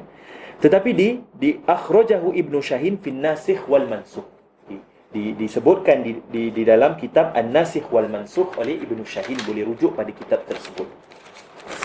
Sehingga disebutkan oleh sebahagian para ulama, menyebutkan sebagai contoh Nasiruddin Ad-Dimashqi ataupun disebut sebagai Al-Hafiz Ad-Dimashqi, menyebutkan secara syair apa yang disebutkan oleh beliau, haballahu an-nabiyya mazida fadlin ala fadlin wa kana bihi ra'ufa fa ahya ummuhu wa kadha abahu li imanin bihi fadlan munifa fasallim fal qadimu bidha qadirun wa in kana al hadithu bihi dha'ifa. Haballahu an-nabiyya mazida fadlin ala fadlin wa kana bihi ra'ufan fa ahya, lalu dihidupkan ummuhu wa kadha abahu, ibunya dan juga ayahnya. Ini hadis yang tadi kita sebut. Li imanin bihi fadlan munifa, untuk beriman kepada Sayyidina Muhammad sallallahu alaihi wasallam, dan ini adalah kelebihan dan karamah yang Allah berikan kepada baginda sallallahu alaihi wasallam. Fasallim, lalu mereka beriman. Fal qadimu bidza qadirun, bahawasanya yang qadim itu, iaitu Allah Subhanahu Wa Taala, pada membuat ataupun melakukan perkara tersebut, iaitu apa? Menghidupkan semula ayah dan ibunya Nabi, kemudian Nabi mereka beriman kepada Nabi dan dimatikan semula, itu dalam kekuasaan, dalam lingkungan kekuasaan Allah Subhanahu Wa Taala, kerana itu antara perkara yang mungkin yang kita sebutkan tadi, masuk dalam lingkungan perkara yang mungkin. Maka boleh tak Allah Ta'ala hidupkan semula dan matikan semula? Boleh. Semua itu duduk dalam lingkungan kerangka kekuasaan Allah Subhanahu Wa Ta'ala. Dan wa in kana al-hadithu bihi dha'ifa, walaupun hadis yang disebutkan tadi, yang kita sebutkan tadi itu hadis yang dhaif. Walaupun hadis itu dhaif, tetapi dari sudut akal Allah Ta'ala boleh tak melakukan perkara tersebut? Boleh. dan tidak ada masalah atas perkara tersebut walaupun hadis itu dhaif. Dan kita dah sebutkan dan perlu untuk kita tahu bahawasanya dan maklum dalam ilmu hadis bahawasanya hadis-hadis yang dhaif boleh diguna pakai pada perbahasan berkait dengan manaqib dan juga fadailul a'mal. Perkara berkait dengan manaqib dan juga fadailul a'mal. Tidak ada masalah dalam perkara tersebut. Kerana itu, keberhajatan pada zaman sekarang ini, semua penuntut ilmu, ini khusus kepada penuntut ilmu. Semua mereka yang menuntut ilmu, daripada lelaki dan perempuan, perlu juga menguasai, dalam masa untuk menguasai ilmu tauhid, perlu juga dikuasai ilmu berkenaan dengan ulumul hadis ataupun mustalahul hadis. Kerana sabit kita ataupun istimdad kita pernah sebutkan sebelum ini pada mabadi' asyarah, istimdad ilmu kalam ini daripada dalil aqli dan juga dalil naqli. Dan dalil naqli salah satunya adalah perbahasan berkait dengan hadis Nabi SAW. Maka perlu dan penting juga mereka yang mengkaji dan memahami ilmu tauhid perlu juga mengkaji dan memahami ilmu berkait dengan ulumul hadis. Supaya apa? Supaya kita dapat menolak syubhat-syubhat yang berlaku berkait dengan hadisnya Nabi SAW. Bila nanti masuk dalam perbahasan berkenaan dengan sifat mukhalafatuhu ta'ala lil hawadith, kita akan masuk dalam perbincangan berkait dengan ayat-ayat dan hadis-hadis mutasyabihat. Maka pada ketika itu kita perlu memahami perkara berkait dengan ilmu hadis ataupun ulumul hadis ataupun mustalahul hadis. Perlu juga untuk diketahui. Supaya, kerana apa? Ia adalah perkara yang menyempurnakan kita sebagai orang yang mengkaji ilmu tauhid dan mendalami ilmu tauhid, menjawab permasalahan dan syubhat, juga kekeliruan yang berlaku pada perkara berkait dengan akidah, yang mana ia terkait dengan hadisnya Nabi SAW. Maka dalam perbahasan ini contohnya pada hadis Nabi SAW yang kita sebutkan tadi. Maka bagaimana nak ta'amul dengan hadis dhaif? Adakah semua hadis dhaif adalah maudhu'? Seperti yang didakwa oleh sebahagian daripada golongan yang menggelar mereka sebagai orang yang mempelajari ulumul hadis ataupun mereka yang mengkaji ilmu hadis. Adakah semua maudhu' itu dhaif? Adakah semua dhaif itu maudhu'? Dan bagaimana cara kita berta'amul dengan hadis-hadis yang dhaif? Adakah pada semua perkara ianya tertolak? Adakah boleh pada perbahasan berkait dengan fadailul a'mal? Semua itu perlu kepada dawabit-dawabit yang khusus. Maka perlu untuk kita mengetahui ilmu walaupun sedikit berkait dengan mustalahul hadis. Maka kita sebutkan tadi apa? Walaupun hadis ini dhaif, tetapi ia boleh beramal pada perkara berkait dengan fadailul a'mal dan juga manaqib.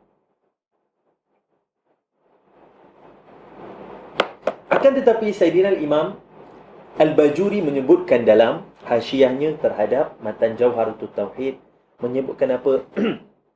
Wala'alla hadzal hadith sahha inda ahli al-haqiqah bi tariqil kashfi. Dan boleh jadi hadis ini sahih, tetapi di sisi ahli al-haqiqah, ahli tariqah, dengan cara kashf, dengan cara Allah berikan pembukaan kepadanya ilmu dengan tarik kasyaf, dengan tarik yang kasyaf, selain daripada kita panggil dengan cara Allah berikan pembukaan kepadanya untuk memahami bahawasanya hadis itu hadis yang sahih, sehingga disebutkan oleh sebahagian daripada mereka golongan ahli haqiqah menyebutkan apa? Aiqantu, sebagai riwayat, amantu anna aban nabiyya wa ummahu ahyahumar rabbul karimul bari. Aku yakin. Nampak? Yakin. Maknanya dengan hadis tersebut, hadis itu boleh masuk kepada darjat sahih, tetapi bukan dengan tarik dengan tarik kasyaf, bukan dengan tarik yang kita sebutkan tadilah. Sebab kalau kita ikut kepada tarik ulum mustalahul hadis, maka dikaji hadis itu hadis yang dhaif.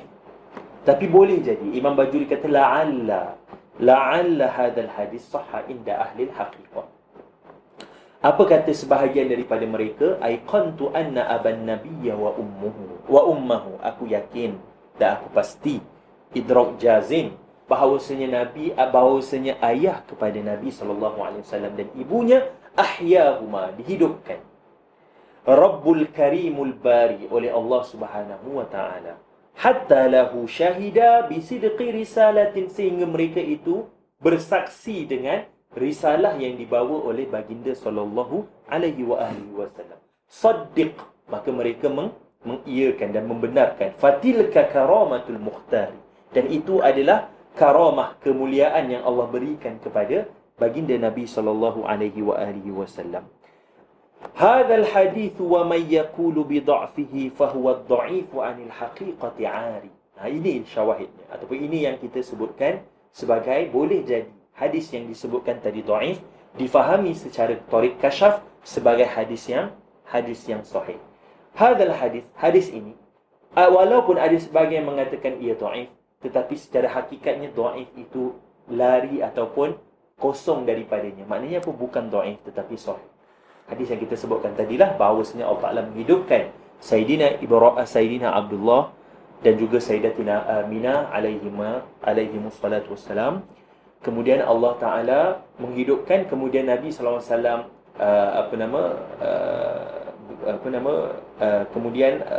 mereka keduanya beriman kepada baginda Nabi dan Allah matikan semula. Dan perkara itu duduk dalam lingkungan qudratillah, dalam lingkungan kekuasaan Allah Ta'ala. Dan perbahasan ini sangat panjang dan para ulama bincang sudah lama. Sebenarnya sudah selesai perbahasan ini, tidak perlu dibincang.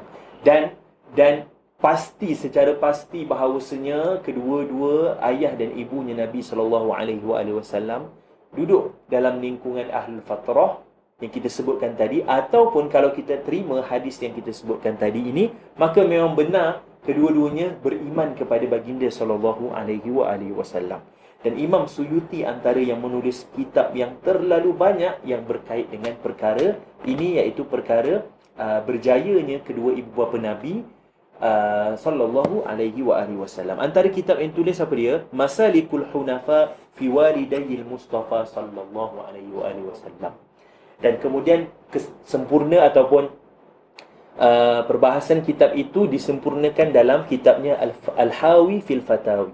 Al-Hawi lil Fatawi, dalam kitab tersebut. Kemudian ditulis juga kitab apa? At-Ta'zim wal Minnah fi anna abawayyin Nabi sallallahu alaihi wasallam fil jannah. Itu kitab yang kedua. Risalah lah, bukan kitab secara kitab yang bersama. Risalah perkara berkait dengan isu ini. Yang ketiga, Ad-Darajul Munifah fil Aba'is Syarifah. Itu antara kitab yang ketiga. Yang keempat, Nashrul Alamain Al-Munifaini fi Ihya'il Abawain Syarifaini. Ini berkait dengan hadis yang kita sebutkan tadi, Ihya' Abawain Syarifaini. Berkaitan dengan Ihya' wal Iman. Dihidupkan semula dan berimannya kedua ibu bapa Nabi SAW. Yang kelima, Al-Maqamatus Sundusiyah fi Nisbatil Mustafawiyah. Kemudian kitab yang keenam, As-Subulul Jaliyah fil Aba'il Aliyah. Dan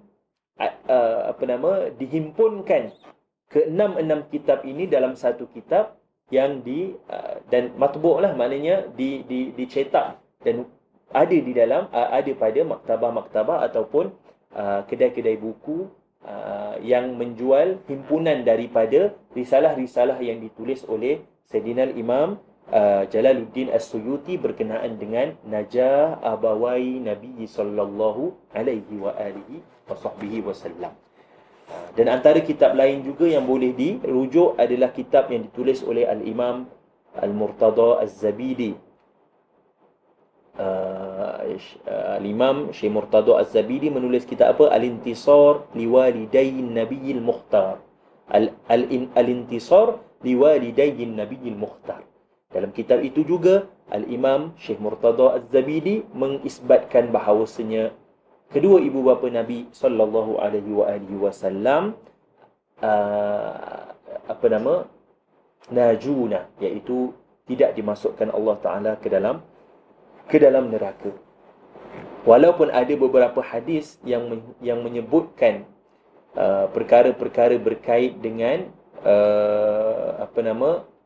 secara zahirnya melihat ataupun difahami bahawasanya kedua ibu bapa Nabi tidak beriman ataupun masuk ke dalam neraka. Kesemua itu telah dibincang oleh para ulama dan telah disepakati bahawasanya yang paling kuat sekali mereka ini duduk dalam lingkungan ahlul fatrah. Maka mereka itu sempurna tidak diazab oleh Allah Subhanahu wa taala mengikut dalil Al-Quran yang qat'i yang Allah sebutkan, wa ma kunna mu'adzibina hatta nab'atha rasula. Dan diriwayatkan juga berkenaan dengan ihya dan iman seperti ayah dan ibunya Nabi sallallahu alaihi wasallam, datuknya iaitu Sayyidina Abdul Muttalib.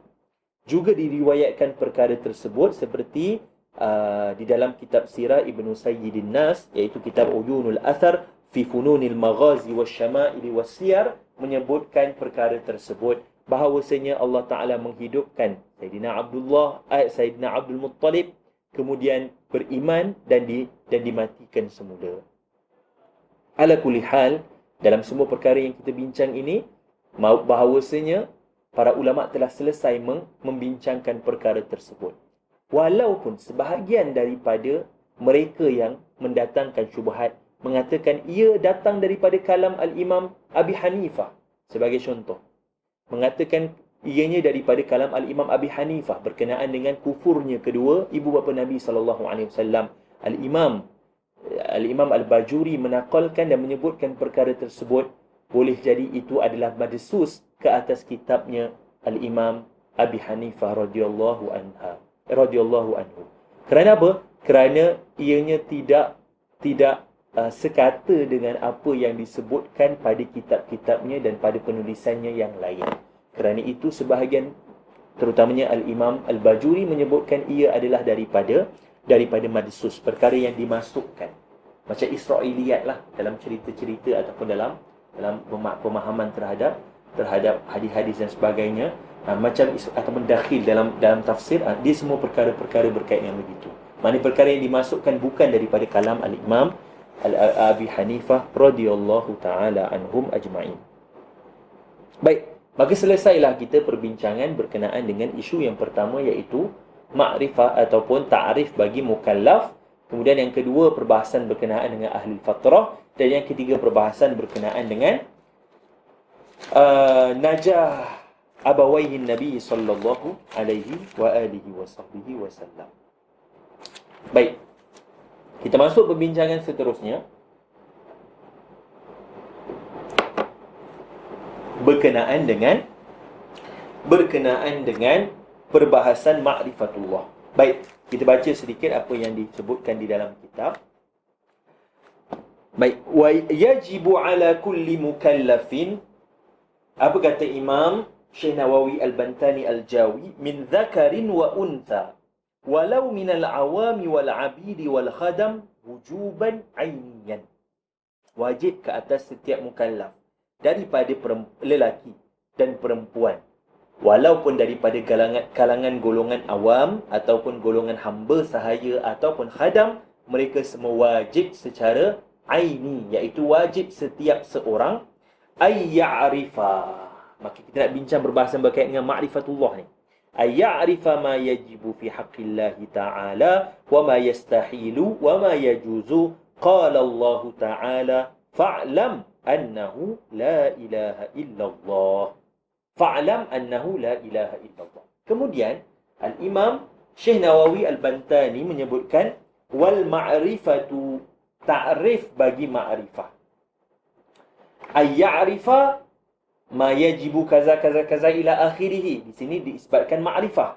Kemudian Syekh Muhammad Nawawi Al-Bantani menyebutkan dalilnya apa? Fa'lam annahu la ilaha illallah. Isbat apa? Ilmu. Kemudian didatangkan ta'rif ma'rifah. Nanti kita akan bincang apa kaitan ataupun apa perbahasan berkait dengan al-ilm wal ma'rifah. Wal ma'rifatu, apa kata syarih, wal ma'rifatu huwa idrakun jazimun bahtun laisa ma'ahu taraddudun muwafiqun lima fil waqi' nashi'un an dalil. Ini adalah al-ma'rifah. Dan dengan tafsiran ini dan dengan isyarat yang ditunjukkan oleh Al-Imam Syekh Muhammad Nawawi Al-Bantani, bahawasanya dengan mendatangkan dalil fa'lam annahu la ilaha illallah, maka difahami di sini bahawasanya al-ilmu wal ma'rifah mutaradifan. Antara ilmu dan makrifah adalah dua kalimat yang seerti. Maknanya sama dari sudut maknanya. Kerana itu didatangkan ta'rif makrifah adalah ta'rif ilmu. Apakah ilmu? Ilmu adalah makrifah. Apakah makrifah? Idrakun jazimun bahtun laisa ma'ahu taraddudun muwafiqun lima fil waqi' nasyi'un an dalil. Kita bahagikan ta'rif ini kepada tiga bahagian. Yang pertama apa?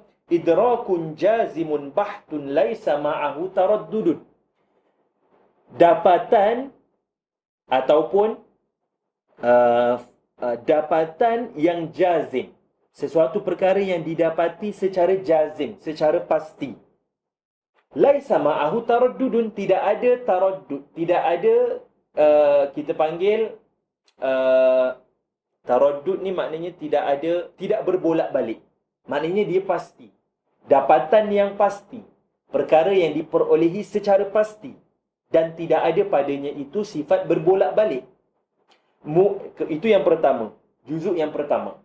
Maka daripada juzuk yang pertama ini terkeluarlah segala perkara yang tiga, iaitu apa? Az-zon. Maka terkeluar zon, sebab zon bukan idrak jazim. Kerana zon adalah idrak tarafur rajih. Contoh ada 70 ya. 70 ya, 30 tak.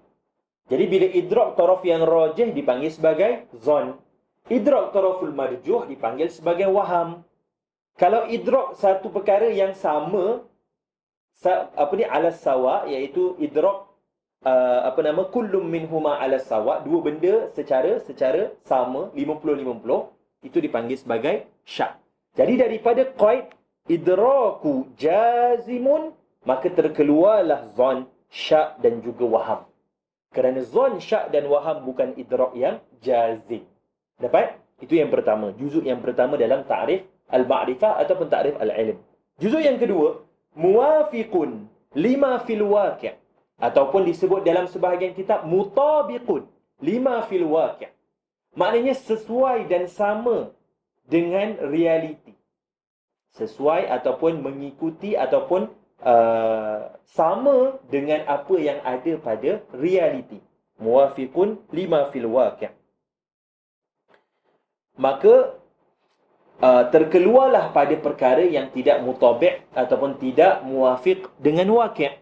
Sebagai contoh, jazamnya golongan Nasrani dengan akidah taslith. Maka mereka yang disifatkan dengan empat yang kita sebutkan tadi, apa dia yang pertama? Siapa yang i'tiqad yang tidak mutabi' dengan waqi', kemudian yang syak, yang waham dan yang zon, empat-empat ini, kalau dia bersifat dengan empat-empat ini, maka dia tergolong dalam golongan yang kufur. Kerana tiada padanya itu idrak yang jazim. Tiada padanya itu mutabik pada waqi'. Dapat? Kerana sebagai kita menyebut apa? Idrakun jazimun mutabiqun lil waqi' nasyi'un an dalil. Itu paling ringkas ta'rif bagi al-ilm ataupun al-ma'rifah. Tapi di sini Syekh Nawawi nak tafsir dan nak bagi faham apa yang dimaksudkan dengan idrak jazim tu, maka didatangkan tafsirnya bahtun laisa ma'ahu taraddud. Tak ada taraddud, tidak ada bolak-balik. Tak kejap ya, kejap tak, tidak. Kerana itu nanti masuk dalam zon, syak dan juga waham. Kemudian yang tidak mutabik waqi', contohnya akidah Nasara yang mengatakan taslis Allah Ta'ala ataupun Tuhan itu tiga.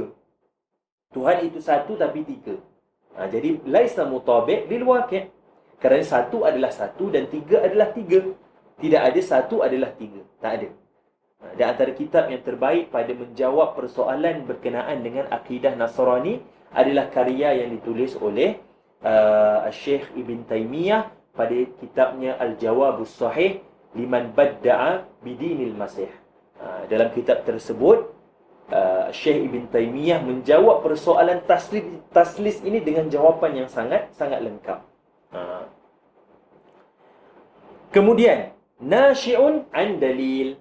Maknanya nasyi'un an dalil, mesti terdiri ataupun terbina idrak yang jazim itu, dapatan yang pasti itu, yang mengikut kepada waqi' dan realiti semasa, mestilah terbina daripada dalil. Nasyi'un an dalil. Maka terkeluarlah pada nasyi'un dalil itu muqallid pada bab aqaidit tauhid. Muqallid pada bab tauhid. Ingat, taklid pada bidang tauhid, pada bidang aqaid, bukan bidang fikih ataupun bidang furu'. Ini bidang usul, iaitu tauhid ataupun akidah. Maka dalam perbahasan taklid disebutkan taklid ini adalah al-akhdhu biqaulil ghairi min ghairi ay ya'rifa dalilahu, iaitu mengambil ataupun memahami ataupun kita kata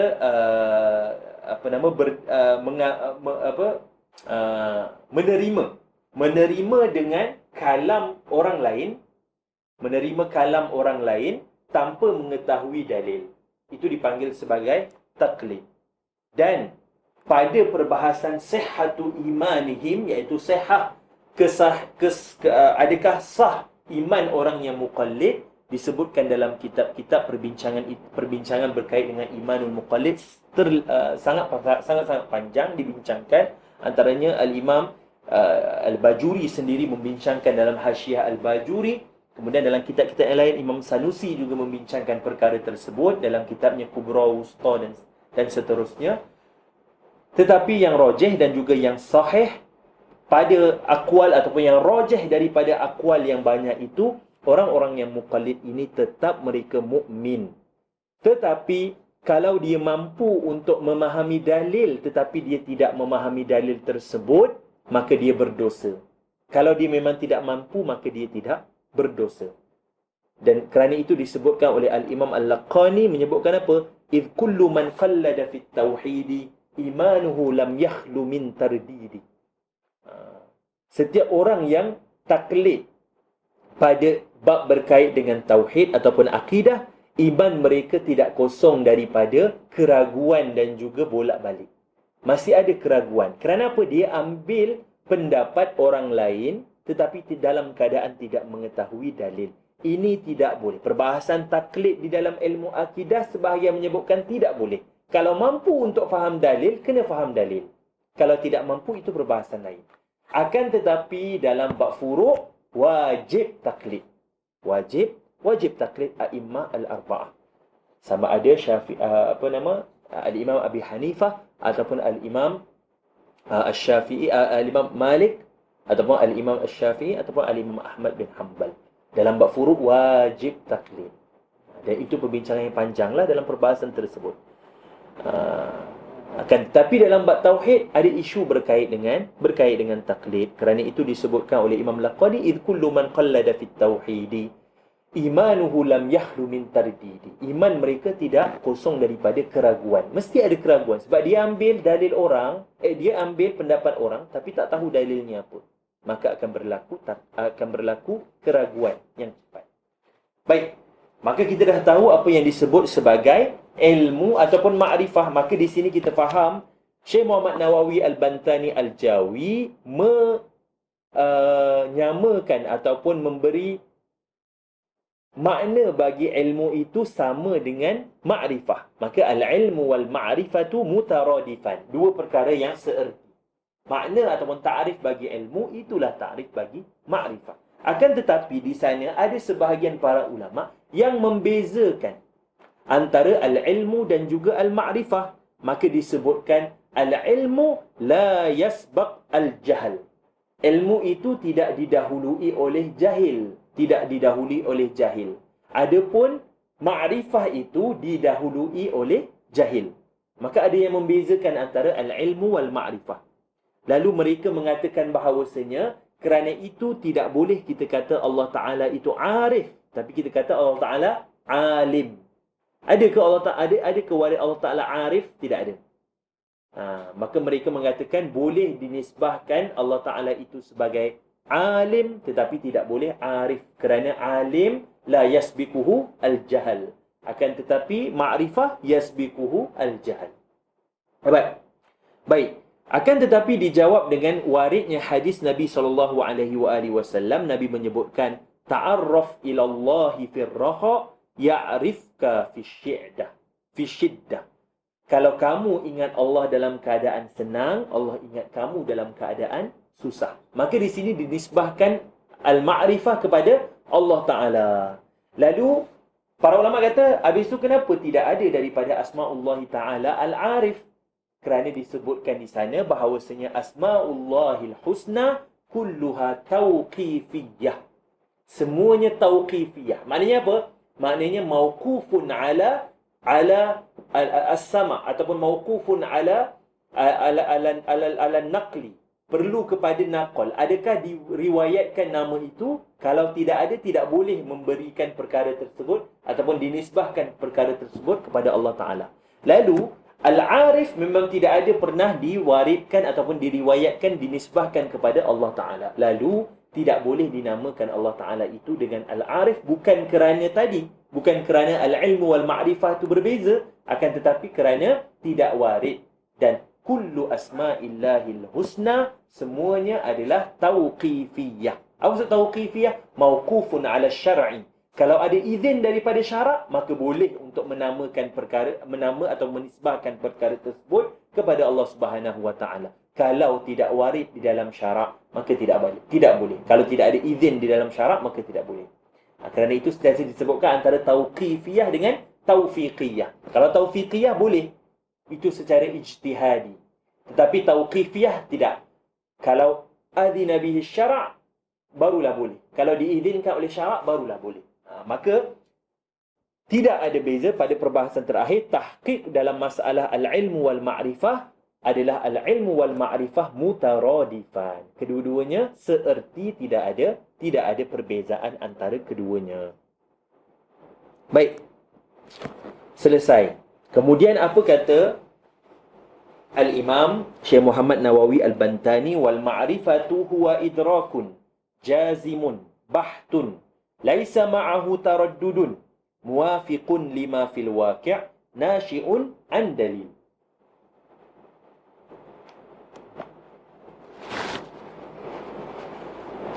Kita katakan tadi idrakun jazimun, mestilah dapatan yang pasti.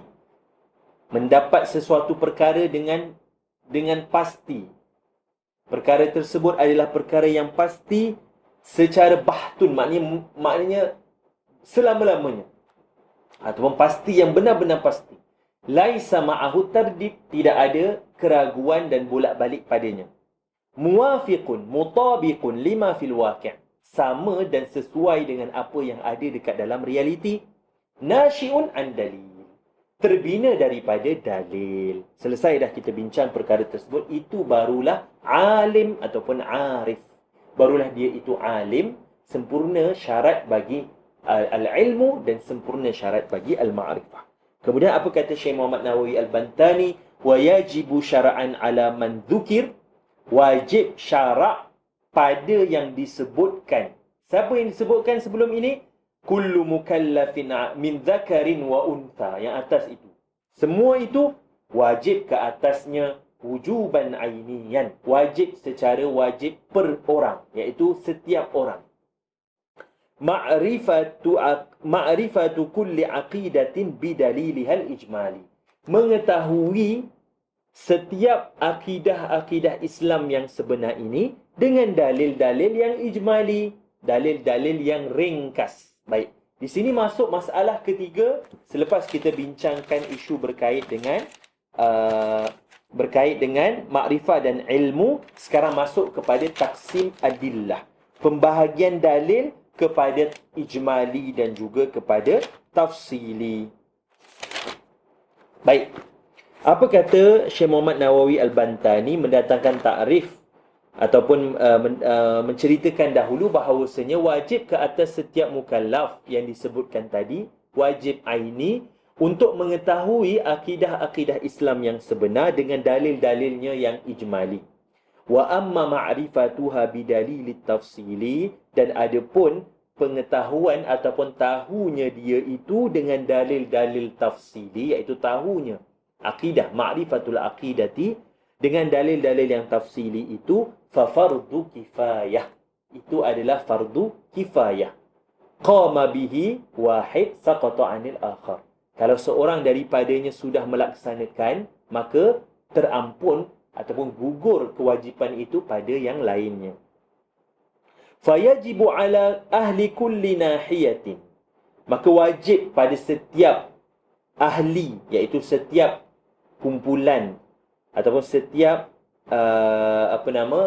setiap daripada golongan yang susah padanya untuk menerima ilmu atau menerima atau sampai padanya dalil-dalil ini. Kita baca dulu. Fayajibu ala ahli kulli nahiyatin yashuqqul wusulu minha ila ghairiha ay yakuna fihim man ya'rifuha bidalil tafsili. Kalau wajib bagi ahli tempat pada setiap tempat yang susah untuk sampai padanya ilmu dengan jalan yang sahih dan susah padanya itu untuk sampai dalil-dalil ini dengan fahaman yang sebenar, maka apa kata Syekh Nawawi Al-Bantani, ayyakuna fihim man ya'rifuha, mesti ada seorang daripadanya ataupun salah seorang ataupun daripada mereka ini mesti ada yang tahu dalil-dalil tafsili. Sebab apa? Li'annahu rubbama tara'at fihim syubhatun fayadfa'uha. Boleh jadi kerana apa? Kerana kalaulah ada salah seorang daripada mereka yang tahu dalil secara tafsil, boleh jadi datang pada mereka itu syubhat. Ataupun masuk kepada tempat mereka itu syubhat-syubhat berkait dengan akidah. Lalu ada yang mampu untuk melawan ataupun menjawab syubhat-syubhat tersebut. Jadi dalil-dalil tafsil ini fardu kifayah. Tapi kalau, maknanya apa? Mesti pada satu tempat tu mesti ada seorang yang tahu ataupun mesti ada sebahagian yang tahu. Maknanya kalau ada yang dah tahu, selesai masalah dan kewajipan itu gugur. Kewajipan untuk mengetahui dalil tafsili itu gugur pada yang lain. Kerana apa? Dia ada. Orang itu ada. Seorang yang tahu itu ada, maka bila masuk padanya syubhat, dia boleh jawab. Maka selesai. Sebab itu dipanggil sebagai fardu kifayah, bukan fardu aini. Tapi tahu dengan dalil ijmali itu fardu aini. Baik, kemudian didatangkan beza antara dalil ijmali, ta'rif bagi dalil ijmali dan dalil tafsili. Apa kata Al-Imam Syekh Muhammad Nawawi Al-Bantani? Wad-dalilul ijmali huwal ma'juzu an tafsirihi wa daf'i syubahihi. Dalil ijmali ini adalah lemahnya seseorang itu daripada menghuraikan ataupun mentafsirkan dalil tersebut dan untuk menjawab syubhat-syubhat yang datang. Maknanya lemah, tidak mampu untuk menghurai dalil dan tidak mampu untuk menjawab syubhat yang datang pada bab berkait dengan akidah. Itu adalah dalil ijmali. Jadi kalau tahu dalil ijmali sahaja, belum tentu dia boleh huraikan ataupun dia tidak boleh menjawab syubhat-syubhat yang masuk kepadanya. Fa idza qila laka, maka kalau dikatakan kepada kamu, mad dalilu ala wujudihi ta'ala, apa dalil wujudnya Allah Subhanahu wa ta'ala? Fakultal alam, kamu katakan alam ini. Baik. Dalam keadaan walam ta'rif jihatad dalalah, tapi kamu tak tahu jihatud dalalah. Apa maksud jihatud dalalah? Maknanya daripada dalil itu, apa yang ditunjukkan daripada dalil itu? Apa jalan yang menunjukkan kepada dalil itu? Kalau kita kata, ya memang alam ini, tapi kenapa kamu kata alam? Apa dalil yang bawa kamu ataupun yang menunjukkan kamu bahawasanya alam ini adalah dalil kepada wujudnya Allah Ta'ala? Tak boleh nak bagi tahu jihatud dalalah. Maka ketika ini dia hanya tahu dalil ijmali. Dapat? Dia hanya tahu dalil ijmali. Walam ta'rif jihatad dalalah hal hiya huduthuhu au imkanuhu au huma ma'an. Adakah dalilnya, jihatud dalalahnya adalah hudus ataupun imkan, ataupun al-hudus wal imkan ma'an, ataupun al-imkan bisyartil hudus. Ini 4 perbahasan jihatud dalalah dalam isbat ataupun dalam mengisbatkan wujudnya Allah Subhanahu wa taala ataupun wujudnya sani' lil alam, pencipta bagi alam ini.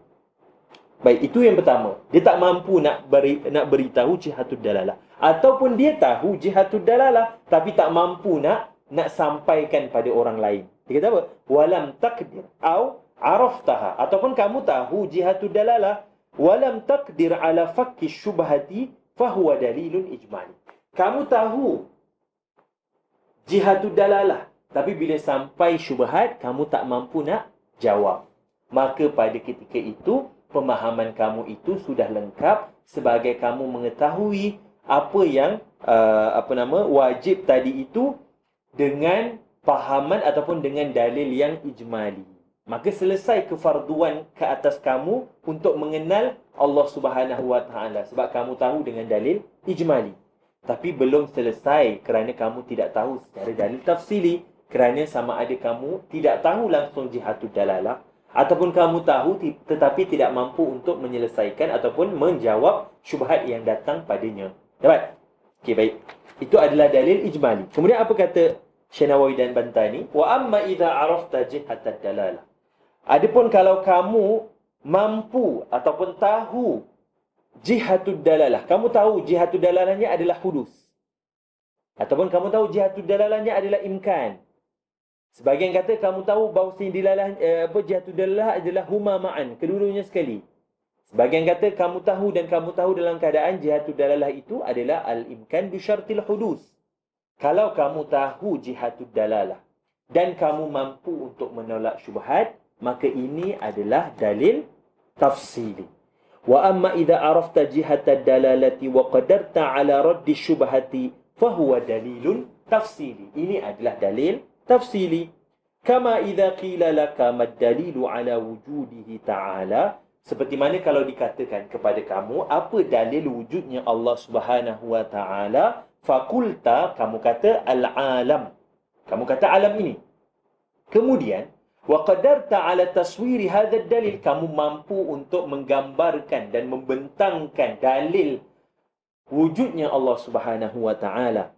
Wa arafta jihatad dalalah fihi, kamu tahu juga jihatud dalalah, jalan yang menunjukkan kepada dalil itu, kamu boleh faham dan kamu boleh ceritakan kepada orang.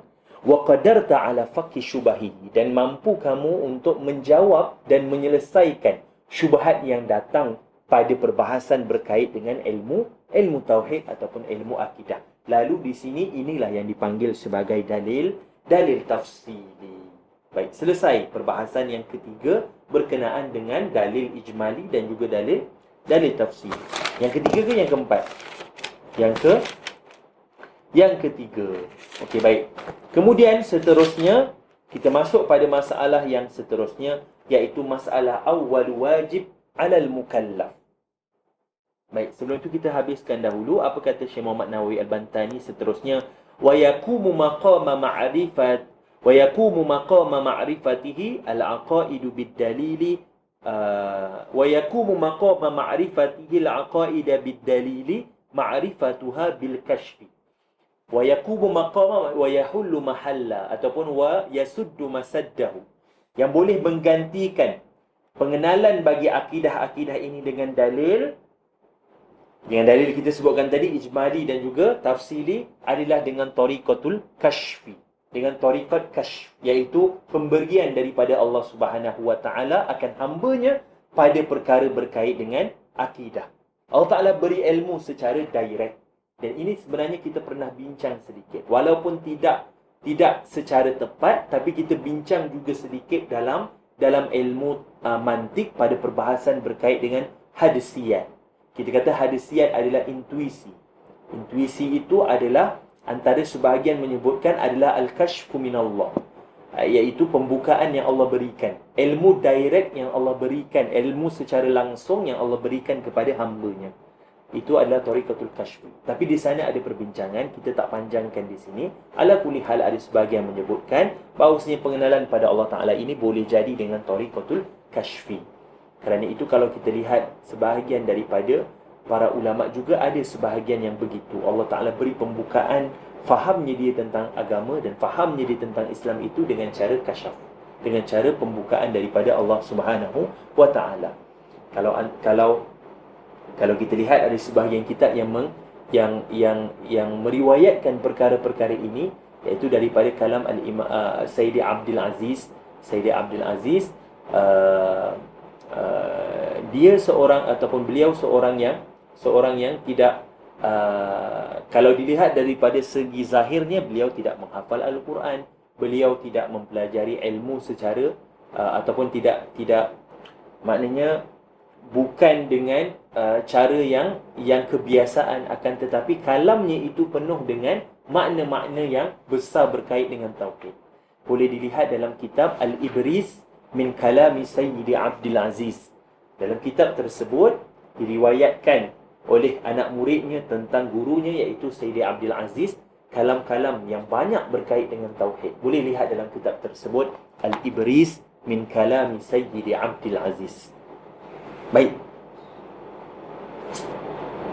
Apa kata yang seterusnya? Ya'lam annahu yajibu syar'an. Baik, sekarang ni kita nak masuk kepada perbahasan awwalul wajib. Masalah ataupun perbincangan yang keempat. Berkenaan dengan awwalul wajib. Awal wajib ke atas mukallaf. Ya, kita tahu bahawasanya disebutkan tadi bahawasanya kalau seperti mana yang ada dalam kitab wa yajibu ala kulli mukallafin ay ya'rifa ma yajib. Maknanya awal yang disebutkan di sini adalah ma'rifah. Akan tetapi di sana ada akwal berkenaan dengan apa yang pertama sekali wajib bagi mukallaf ini. Lalu didatangkan sebagai contoh seperti Al-Imam Al-Bajuri mendatangkan 12 qaul di dalam Hasyiah Bajuri ala Jauharatit Tauhid, mendatangkan 12 qaul. Kemudian Al-Imam As-Sanusi juga dalam syarahan terhadap kitab Al-Jazairiyah menyebutkan ada 7 akwal. Akan tetapi saya sebutkan 4 sahaja. Dan 4-4 ini semua boleh dijamakkan. Apa kata Al-Imam Al-Bajuri pada meriwayatkan atau pada menerangkan dan mendetailkan setiap satu daripada akwal a'immah berkenaan dengan awalul wajib. Awal perkara yang wajib kepada mukallaf. Yang pertama adalah al-ma'rifah. Yang mana kita sebutkan tadi, al-ma'rifah. Al-ma'rifah, dan itu adalah kalam Sayyidil Imam Al-Ash'ari rahimahullah. Pelopor bagi ilmu akidah yang kita belajar sekarang ni. Al-Imam Al-Ash'ari mengatakan al-ma'rifah wa awalul wajib. Kemudian yang kedua, Al-Ustaz Abul Ishaq Al-Isfarayini menyebutkan an-nazar. Nazar itu yang wajib. Awal yang wajib adalah an-nazar al-muwassil lil ma'rifah, yang akan sampai padanya ma'rifah. Apa maksud nazar? Proses tartib umur ma'lum lil wusul ilal majhul. Itu pendapat yang kedua. Yang ketiga, pendapat Al-Imam Al-Qadi Al-Baqillani menyebutkan yang pertama awal wajib adalah awalun nazar, iaitu apa? Muqaddimatul sughra ataupun muqaddimatul ula. Kan kita kata nazar adalah tartib umur maklumah kan? Dengan cara apa? Dengan cara kiasi. Dengan cara kias, sama ada istisnai ataupun iqtirani. Maka benda perkara yang wajib diketahui oleh mukallaf apa? Muqaddimah yang pertama. Kalau dia daripada kias iqtirani, maka muqaddimah sughra. Kalau dia daripada qadiyah ataupun daripada kias istisnai, maka muqaddimah kubra yang pertama. Dapat? Okey. Dan yang keempat, pendapat Al-Imam Al-Haramain. Al-Imam Al-Haramain Al-Juwaini menyebutkan awal wajib adalah al-qasdu ila nazar. Nak ataupun niat untuk nazar. Nakkan kepada nazar. Itu yang awal wajib bagi mukallaf. Lalu Al-Imam Al-Bajuri menghimpunkan pendapat ini dan mengatakan wal asahhu. Yang sahih apa dia? Anna awwala wajibi maqsidan. Yang wajib secara maksud apa dia? Al-ma'rifah.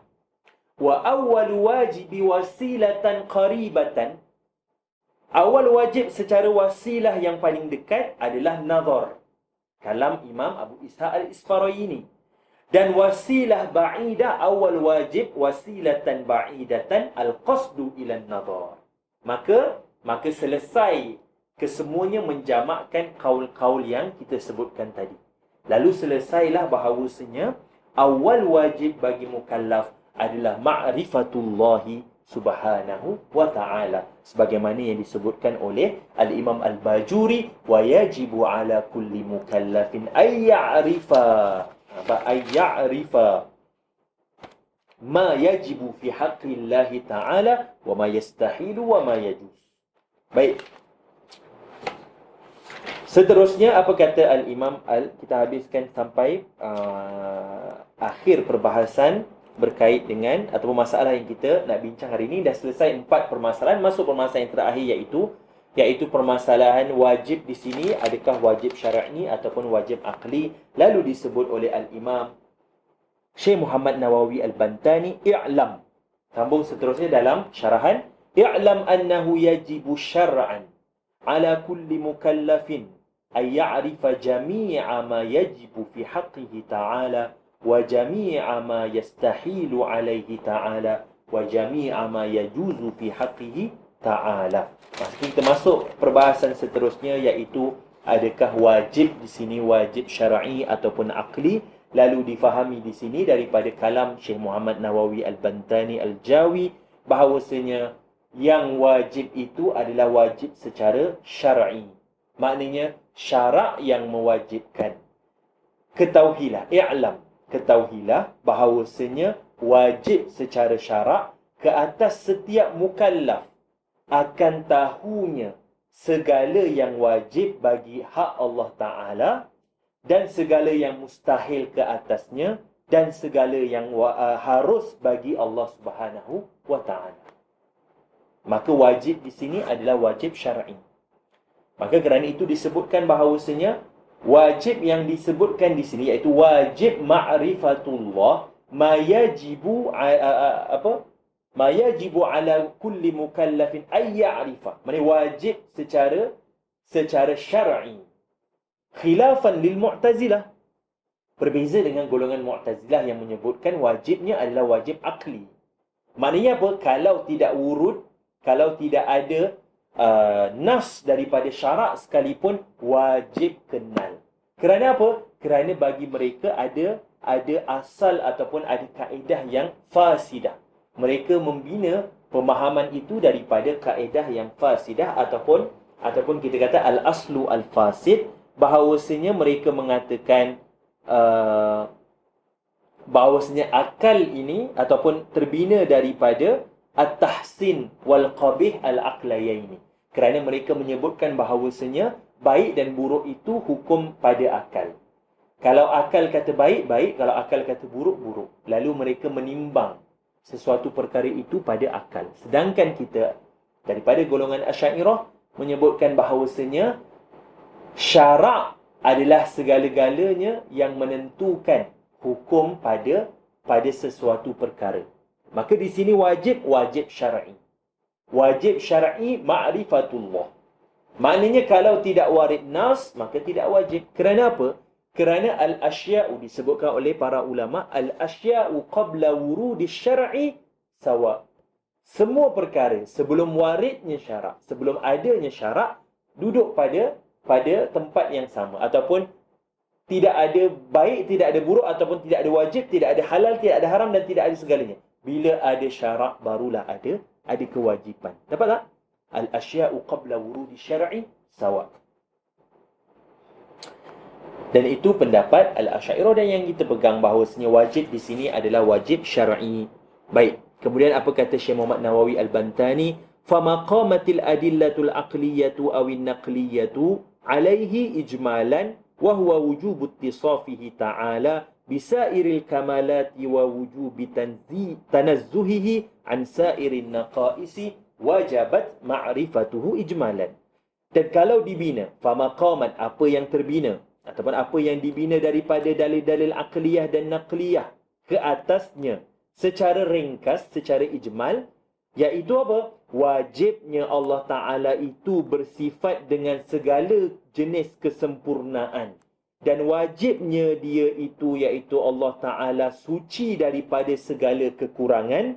Wajiblah di sini kita tahu secara ijmal. Maka apa dalil ijmal pada mengetahui apa yang wajib ke atas Allah Ta'ala? Bahawasanya Allah Ta'ala itu wajib bersifat dengan segala kesempurnaan dan wajib dia itu suci daripada segala kekurangan. Ini dalil ijmal.